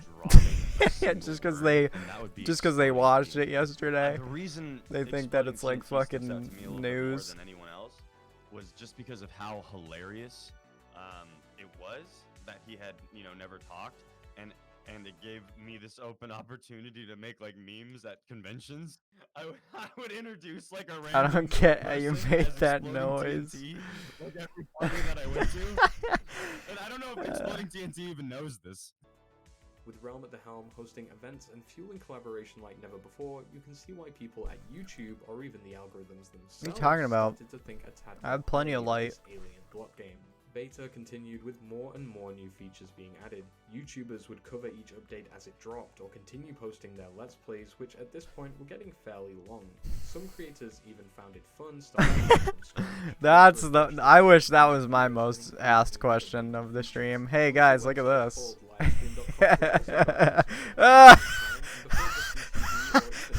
Creators were streaming together here and playing Minecraft. Naturally, with the rise of communities, live events, and a myriad of Oh, dude, you know what this reminds me of? Your balls are mine! I will castrate you when I get out of here! Your balls are mine! But now, for the moment that you have all been waiting for. Lib. That looks like it's gonna break when he pulls it. There was one in 2010, but it wasn't a largely advertised event and only had about 100 people turn up. But this one was much bigger and even saw Notch officially release the game. With modded content, adventure maps, community collabs, and now machinimas to add, it's safe to say viewers were satiated with content. Now of all types, not just Let's Plays. All of Captain this excitement, Sparkles. all of this content, the YouTube homepage itself covered with Minecraft YouTubers and movies, hundreds of You're a people started to freaking notice, play, and dude. about to boil over and reach the I am just so glad I saw that video. I love the beginning. He's like, dude, you have mental problems. And then he just repeats himself. You have freaking mental problems. What's going on, Swifters? It's Shimmy Swift here, and welcome back to the Minecraft Files. What's going on? Spiffy Gaming here. From the prior year, a whole wave of creators new and old began to rise up, each with specific niches, show ideas, and communities. It was at this point that the scales began to tip in Minecraft's favor, pointed out by MatPat in one of his game theories, and widely recognized. Do you think he's gonna talk about Minecraft Monday? Switch towards watch time. Now, best quotes. You have freaking mental problems. You're a freaking weirdo. Dude, that Stan's guitar. Players were growing into professional YouTubers and broadcasters. Can't forget, your balls are mine. In English-speaking countries either. Of course, this was happening globally. Obviously not. Dude, the quotes. There would be like a whole dictionary of fucking quotes for Steven. There's too many good ones. Experiencia o conocimiento para comentar sobre los espacios extranjeros de Minecraft y YouTube. Por más grandes que sean, estoy seguro de que sería necesario investigar más y tal vez alguno de ustedes, los espectadores bilingües. Is Garfield a cat girl? If Garfield was female, or if they ever made like a female version of Garfield, that would straight up be a cat girl, dude. Back then, it was just some cool like. There's no other way to put it. And you put it together with some music. We're trying to find commentators for the Nox. What if Garfield was transgender? 2012. Machinimas like the Fable Hunters and Ark and Chronicles with highly detailed renders. What if they made Garfield transgender? Began premiering. I was actively involved in the making of quite a few of these early machinimas, either as a writer or body actor. Maps like Paladin's Quest 2 by the Nox crew were also released. James Charles. Operating signs that matched with links to unlisted videos with edited voice acting from the characters of the map, essentially creating a questline narrative. Blue Monkey, another animator, was learning 3D rigs, and this genre of Minecraft animation exploded soon after he started uploading content. With increased collaboration, it was also fairly obvious that some creators would start working more regularly with one another. Large groups like the Creatures started to form. This organizational skill of creators of the time began to shine through, specifically when iHasCupquake co-gathered together some of the biggest Minecrafters of the time to go head-to-head in a battle royale in the recently popularized Hunger Games. I was never too much for collaboration. I would say the first real big scale collaboration probably was actually the survival games in, it was like April or May of 2012. That was when but that was also one of the very first big, like more than 2 other YouTuber collaboration. Like the survival games back in early 2012 was brand new. Like we take for granted that every single server has a survival games plugin now, but back then there were no plugin based servers. So doing like big group things and all YouTubers being introduced to all other YouTubers, that was a brand new thing back then. Lasagna-san. Part of the survival games. She and Machinima Realm hosted that first one, actually the first two of them, and like I remember that because I knew going into it that I was an underdog. Oops. You know, like there are big names like Syndicate and Captain Sparkles, and even Sly's name was still like a lot more well known than mine at that time. So and you know, the survival expert Paul Sors Jr. was in that as well. So you know, it felt like I had a lot of competition to stand up against. Yeah, really, the big thing at the time was really just survival servers. Minigame servers weren't really that big. I think MCSG was the first actual minigame server that really got big, besides Minecraft. So in terms of my favorite Minecraft minigames, builds, maps, mods, the whole enchilada, if you will, 100%, the Hunger Games will always have a special place in my heart. I mean, me and my YouTube friend, Bayesian Canadian, filmed that, I want to say near daily for almost like 2-3 years. To this day, I still have people bring up to me the old, what they call the quote, the old Hunger Games days. Where if you're unfamiliar with that, it's essentially Battle Royale, before it had that title of Battle Royale. It was, oh my gosh, it was just so much fun. It was the kind of game that I had my real life friends that would be asking to play alongside us and like play in recordings simply because they wanted to. The event marked a first for not only one of the most influential maps in Minecraft, but also began the idea of creator tournaments, and even others like it, such as Sethbling's Olympics. Minecraft survival games, as they came to be known, were hosted with a map built by Team Verida, and were played multiple times before a server came along and decided to automate the process. I'm sure more than a few people had this idea, but MCSG were first to the punch. Verida and his team began producing more and more maps for the ever-filling lobbies, and creators continued to create. Fun fact, Skyblock was first released this year, and in a large-scale comparison, Nox Crew also created a live game show inspired by Takeshi's Castle and the Crystal Maze. Known as the Nox Crew Game Show and now MCC for you newer viewers, this series matched creator teams against one another, battling through challenges for a chance at glorious victory. So when we originally started working on Nox Crew Game Show, we were trying to make a TV-like thing. It kind of took off, but kind of didn't. We just weren't very intelligent. We were young at the time, and we made an event that took an unbelievable amount of work to put on.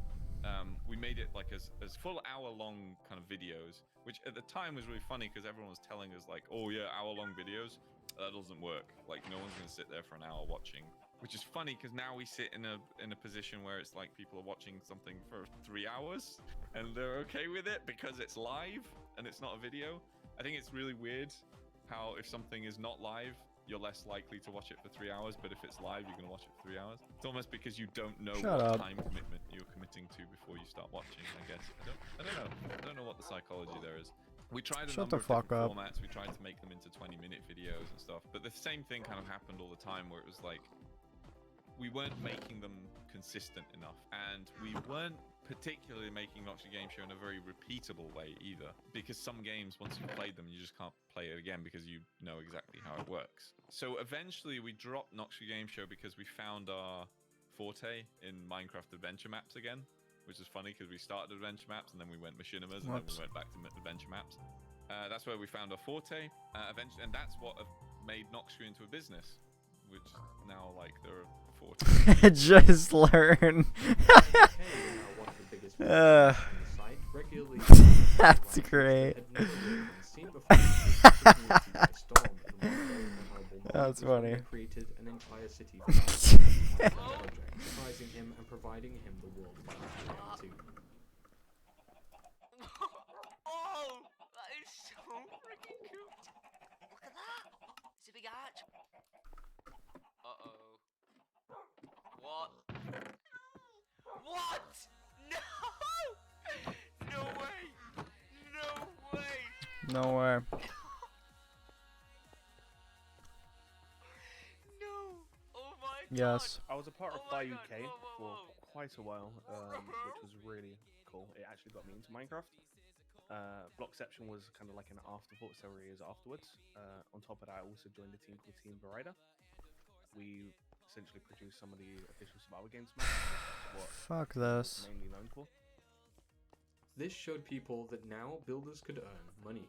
Their work could be worth something. Undoubtedly, Minecraft build tutorials and building idea videos have always been popular too. It's one type of content that really hasn't seen much fluctuation over the last 8 years. Minecraft parodies were now in full swing, seeing Fallen Kingdom drop along with a whole bunch more complicated puzzle and redstone maps releasing to creators to play, and obviously I had to throw this in somewhere. Parkour began to increase in popularity once sprinting was added. Groups like Hermitcraft and Mindcraft began to grow quickly, and build teams also became more established. While most of it was all still fun and games, 2012 was definitely the year where business reared its head a little more. Not a bad thing, of course. Creators were being paid to make videos, server owners were being paid to host great stuff, and the builders were being paid to create the setting and scenery.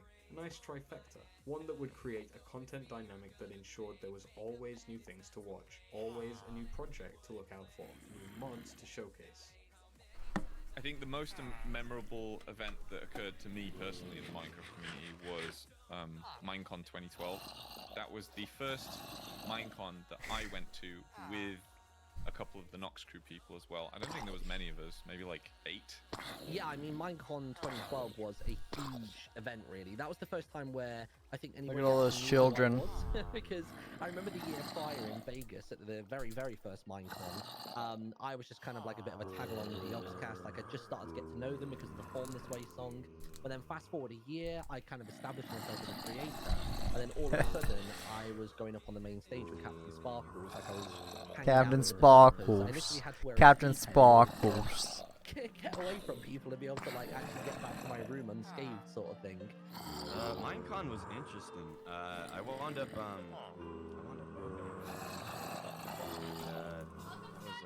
was pretty cool. I wound up seeing New World. Look at all these fucking children. Like, I'll be honest. It was the first Minecon I ever went to. They had, This like, is no gay. security or anything.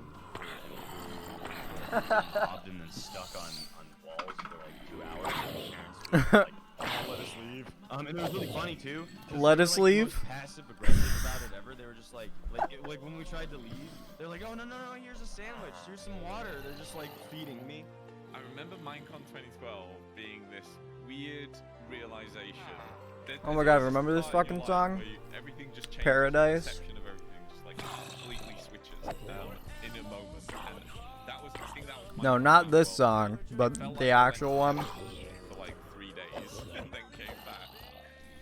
Because it was, I think as a gamer, there is an element of all the fucking kids waving. This is so fucking like hard to fathom. social space. And Minecon 2012 was the first time I've ever experienced going to somewhere where Like, what the fuck is going on in these videos? they shared the exact interest. What the fuck? Oh god. 2-3 years into Minecraft's existence, I don't think anyone really knew what this community was, and there was. Why does he always have that fucking hat? It felt modest and genuine. There were so many names there that were kind of, they weren't famous enough to be big names, so it was all like you had fame, but not as it wasn't creating a huge number. This is actually kind of sad. No, I mean, It was just great. But I think literally everybody that I met there, I still talk to this day, whether that be like the Nox crew guys, whether that be back in the day, it was kind of like Dennis Verrider, who obviously ran a lot of the cool cinematic stuff that was a big genre back in the day, and even made the official Minecraft trailer. I met them all at that event, and it was unreal. oh my god, is that Ali A? They must have thrown it back. Look, it's Ali A. Literally for the evening on the first day there, they shut Look, down there's the Ali A. portion You of see him? Disneyland and had only Minecon attendees go in there. So I literally Oh my god, Ali A's in every single shot. There he is, right there. straight on, straight off. Whoa, there he is again. How did he get all the way over there? Doing that for their community, and I just thought it was just something really special, to be honest. And I've been to subsequent Minecons, and they've obviously lost a degree of that personal charm, which is to be expected when it expands so massively. But yeah, like that Paris one was just something really special because I think it was the beginning of a lot of people's friendships. I think so many people met each other for the first time in person at those events, and it kind of broke that stigma of like, oh no, I only really. This is fucking insane. I think it was so good for the social aspect. Where are all these kids now? Really, because, I think when you know of any Playing other events, Minecraft. like hacks that were really trying to do that at the time. I mean, right off the bat, Minecon, you know, I mean, I miss those early Minecon days. I mean, as far as like memorable events, like I think any Minecraft YouTuber who has been to a Minecon will agree. Minecon is actually a really good convention. Hey, there's Ruckus. I've gone to a lot of and I don't enjoy most of them, to be honest. It's a lot. It's a lot. Like when you're there as a creator, it's a lot of work a lot of times. And I feel like Minecraft. This is fucking gay, bro. Whether you were a creator or just a player or a fan, it didn't really matter. Everyone was just kind of there for the same thing. So it just had this different atmosphere to it. What? So I would say any of the Minecons were definitely. I specifically. Bro. Anaheim one. I would say I can't even contain myself watching this. It would definitely be the This old is fucking Minecons insane. that Mojang used to throw together. I had been to the one in Orlando back in 2013, and then I was at the one in London. I want to say that one was in 2015. Both of those were just absolutely incredible experiences. I love them. It was such a good way just to get to meet fans, get to hang out with them, and also just get a good chance to really branch out and meet other YouTubers. Like, I met some lifelong friends back at Minecon in 2013. There was other YouTubers in the space, or perhaps they worked in the business side It's of the space, Ruckus! like, He's got a James razor Bone, hat. DC Pro hosting. You know, he's a very, very good friend of mine and has been since 2013. And that wouldn't have been possible, really, without Minecons. So I dearly miss Minecon! I think they're called Minecraft Earth or Minecon GlitchCon 2020. I miss those a lot. Will say I met some of the coolest people there, and like I mean I talked to Afmao, Gizzy, a lot of people that were kind of already in my community, but wasn't too close. I was kind of close with Gizzy, but I barely knew Afmao and her team. It was really cool to see and meet them and see how all their stuff worked, because they were at the time from an RP YouTuber standpoint, they were making some of the best production stuff that was out there, period.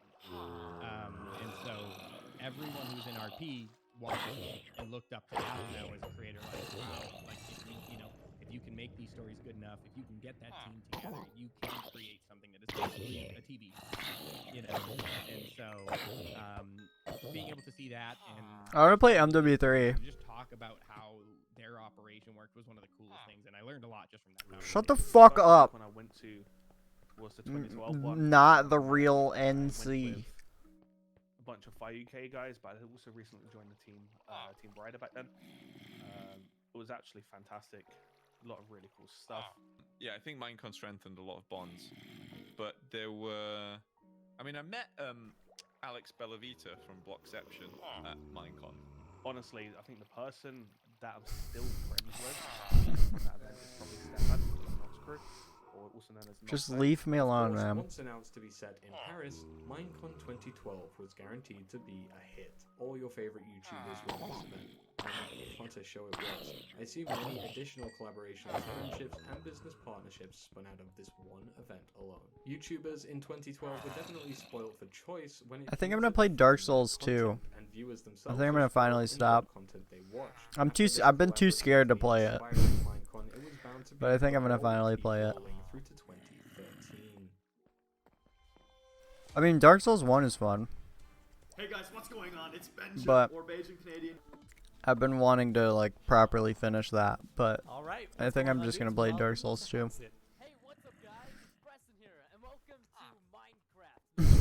Wait, what? Even more up-and-coming creatives were inspired to begin their journey. Sky Does Minecraft, Preston Plays, Vicstar, Beijing Canadian, Jerome SF, Caveman Films, SGC Barbarian, What the Deadrocks, fuck? Husky Mudkips, S Sunday, Minecraft Universe, Skizzy Gaza, Beck Broback, they all took off around this point. Modded content, custom maps, adventure maps, jailbreaks, and even minigames like survival games and Hobbits. So I think the main reason that Let's Play style videos became so popular, especially in a group commentary situation, is because it kind of provided something that I could only really express as the friend experience, where more or less you got to tune It's in not the real firsthand and watch a NC, group of bro. friends just play a game. He's not the real have one, so fun, don't even and worry just, about it. you know, have a good time in general. And I think something about that is just so appealing, especially nowadays where a lot of our time is spent online, not really in person hanging out with our friends. It provides the viewer with an experience where they can hop right in and feel like they're part of something, feel like they're part of this group of people. And I think that's so important, and I really do think it's so special. But I would say that's really what made Minecraft group Let's Plays as a genre grow. I think it's just being able to provide that friend experience for people. A group called Team Crafted were actually formed, and they dominated the space for a long time, with Sky Does Minecraft leading.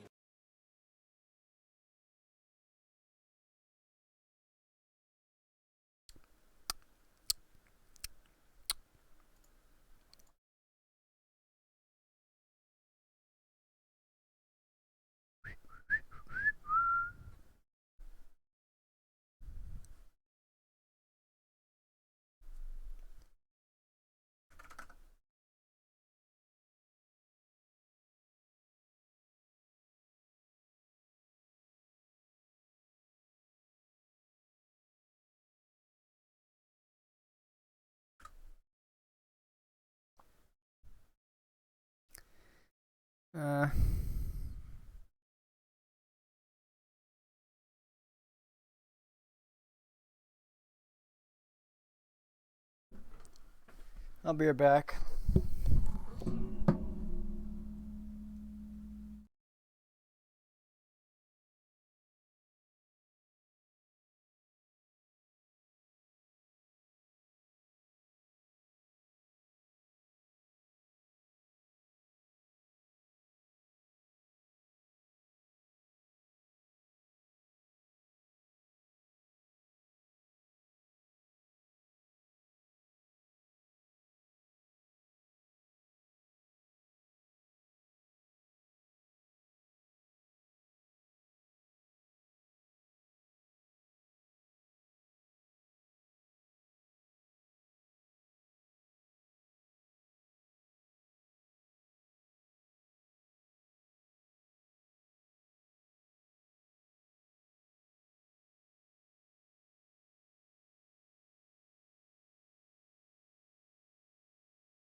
Yo! What the fuck is your problem?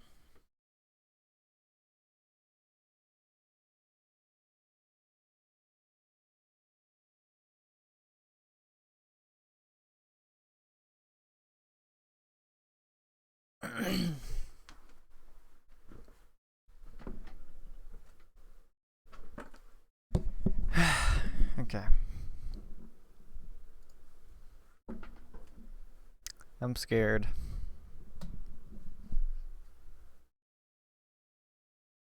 I'm not gonna fucking watch the rest of this video.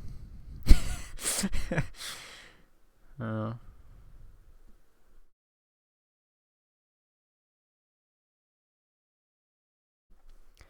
feel like the only part of it, I feel like I should have just skipped it, honestly. The only part I can see here, it says 2019, the Revival Renaissance.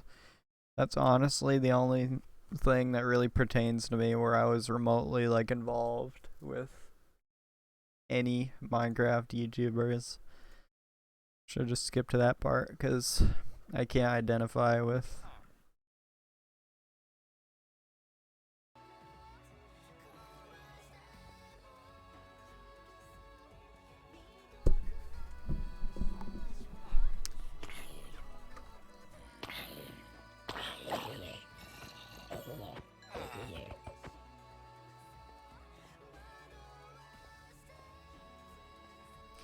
It's a retard.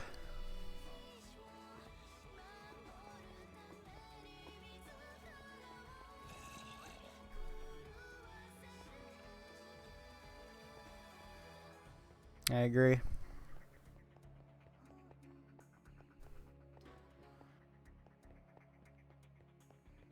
I agree. Well, it is now, but it's definitely taken.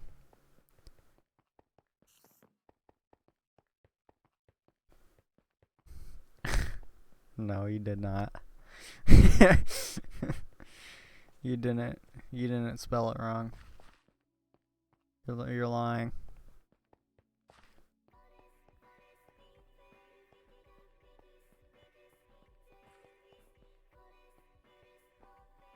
You spelled Raytord right. That's the actual truth.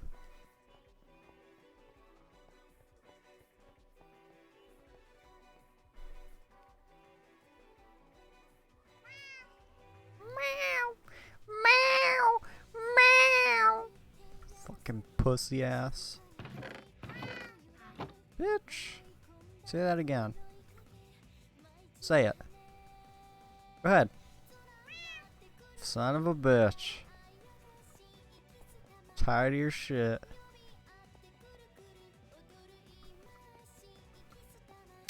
Get out of the kitchen.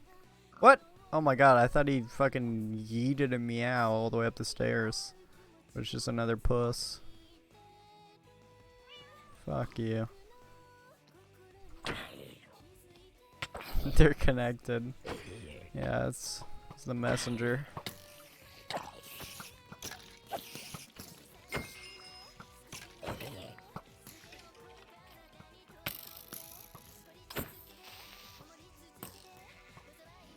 Imagine Steven, but instead of saying freaking, he says fucking. Like, imagine Steven with like 10 times the vulgarity.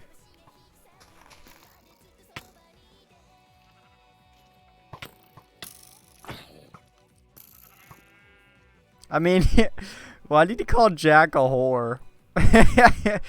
Just get a freaking life. Freaking whore.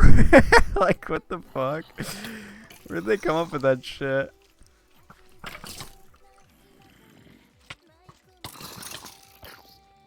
That's actually perfect.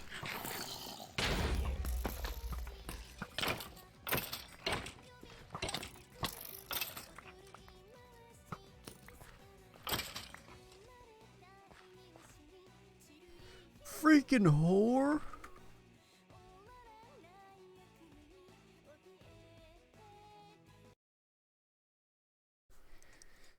Let's see how this works.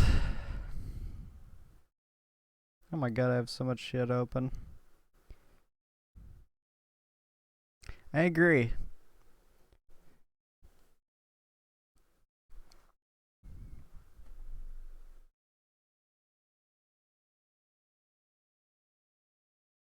Well, I don't think that's the sole thing that makes it good. But, yeah. I think that aspect counts for something. Alright.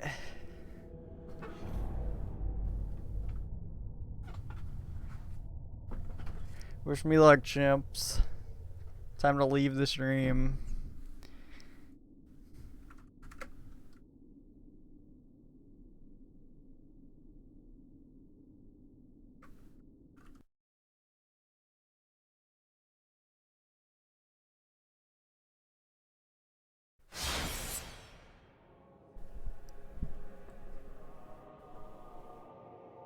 Let's see how this goes.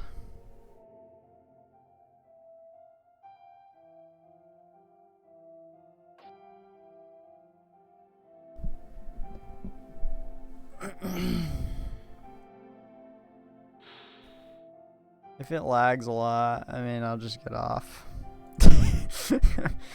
Just kind of testing it, I guess. Yeah, but it's not like I'm gonna skip the game.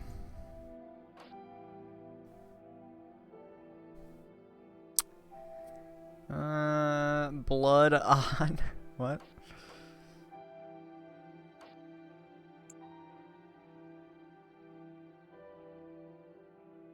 Why is it showing like controller controls? I don't have a controller connected. Is there a story to this game? Nope. What do you mean? You don't have to play them more. I don't care. Fuck off. Vibration? Vibrators. Pencils. Coins.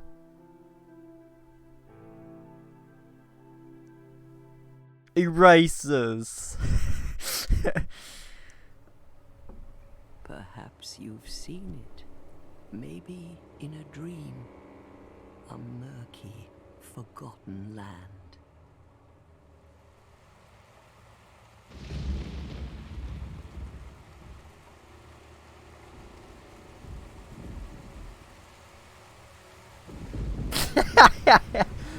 Dude, your fucking UK accent was just great. I wish I clipped that so bad. That shit was hilarious. A place where souls may mend your ailing mind.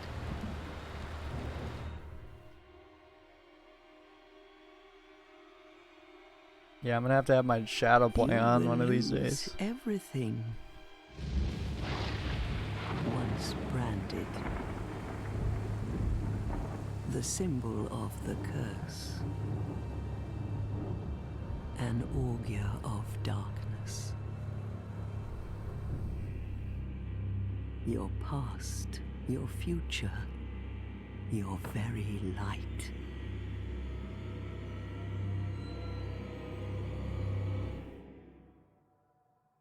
None will have meaning, and you won't even care. By then, you'll be something other than human. A thing that feeds on souls, a hollow.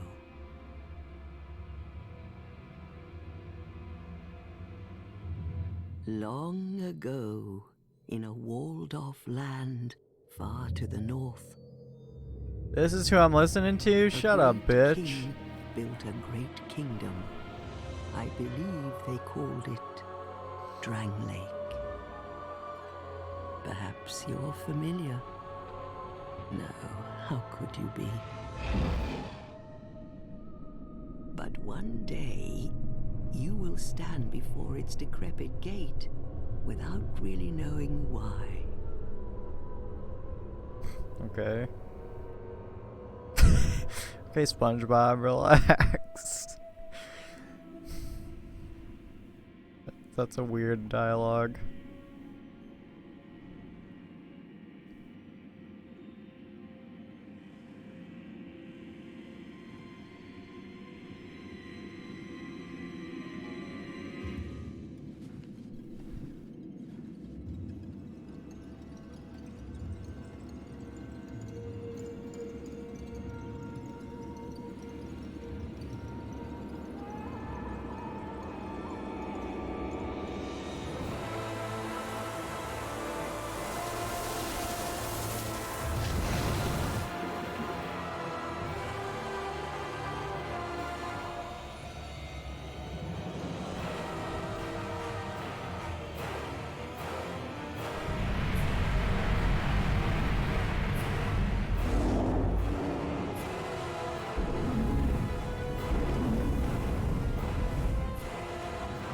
Like a moth drawn to a flame,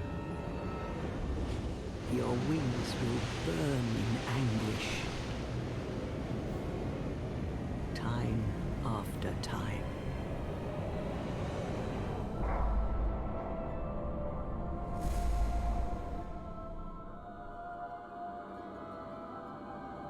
For that is your fate. The fate of the cursed.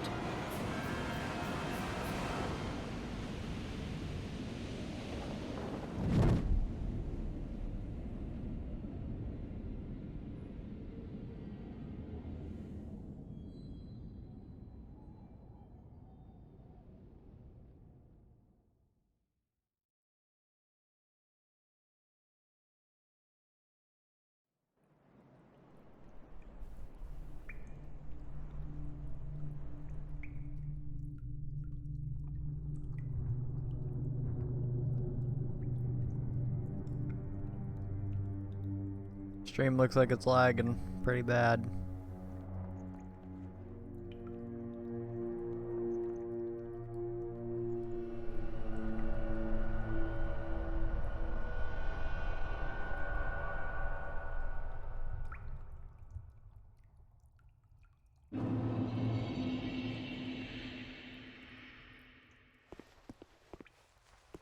not that solution. No, it's definitely lagging. Oh, this is interesting. There's actually like improvements. Talking to certain people about OWC that think rank affects tourney play makes me want to shoot myself. Dude. Honestly, bro, it's not that. It's not that, like, fucking extraordinary. It's. That is a pretty. Weren't me and you just talking about this, or was that somebody else?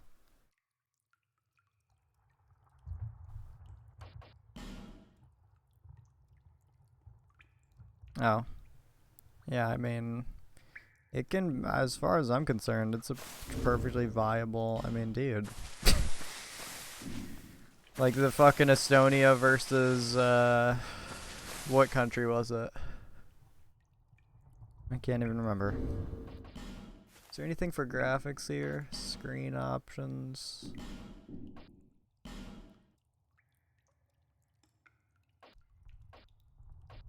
Nothing for graphics? What the fuck? That sucks dick. North Korea? No.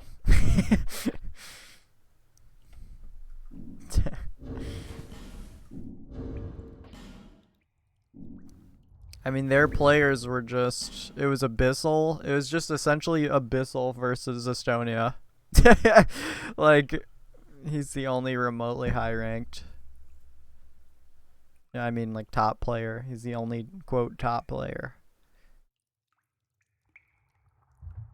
So, that in itself, I mean, it's like, it's like rank. Well, yeah, but it's, I mean, rank is only so, it can only be, like,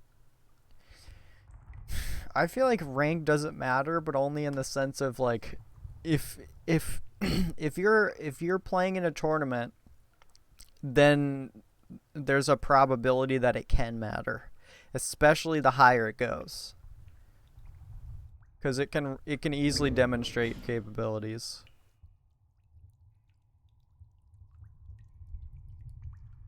I mean, it's just like a natural thing. Like, who's gonna miss more? Somebody who's rank 50 or somebody who's rank 800? Or, I mean, who's gonna miss more? Somebody who has 5,000 hours or somebody who has 3,000? It's a very, like, percentage-wise type deal, honestly. Yeah, well, obviously.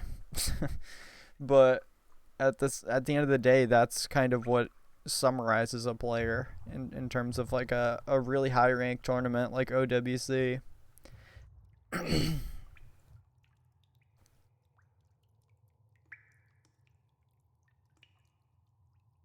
Like, you can kind of have an expectation set when you're watching OWC, for example. Well, there's no graphical options for this game, apparently, so... Oh. Oh, well. Okay, here we go.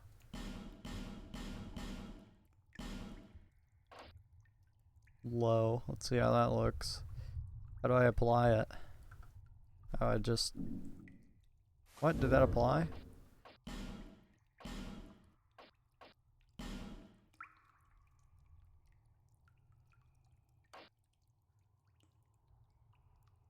How the fuck?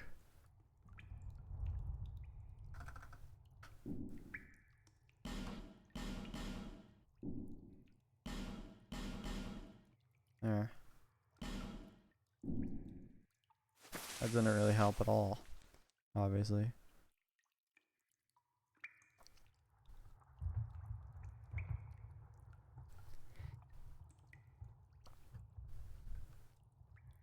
I mean, obviously, it's... I don't know. like it's. I guess really for me the easiest way to put it is like obviously it depends on skill sets, like maybe if it's an older map pool or something, or you know, you're gonna have certain players that stand out, but at the end of the day, the higher the rank goes, the more is gonna have to be compensated for high stakes, high ranks tournament matches. So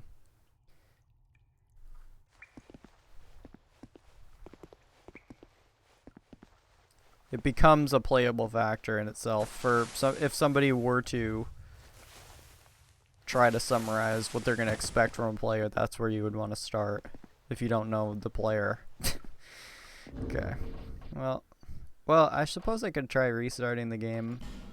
Maybe the settings didn't quite apply. I also do have a lot of tabs open.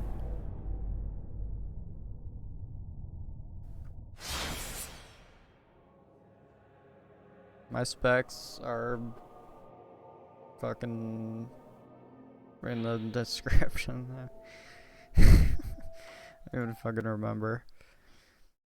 Well, I mean, I have a GTX 1080, but I have a bottlenecking CPU.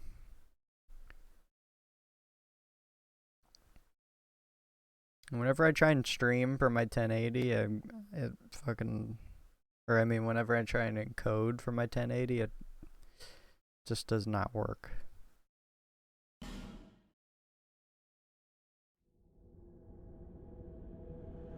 It's weird you have to log in. It must be new-ish. Yeah, somebody else said that. I guess I'll have to make a new source. Wouldn't this be an issue with the recording software? No. I mean, not really. There's only so many things that can go wrong there. I mean, I'm just using OBS, like everybody uses it. An issue in my personal computer.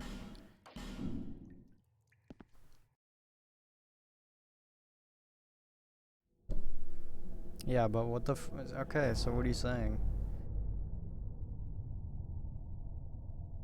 Should have bought a Mac. Yeah, settings wise, I mean, only so many settings to set, my guy.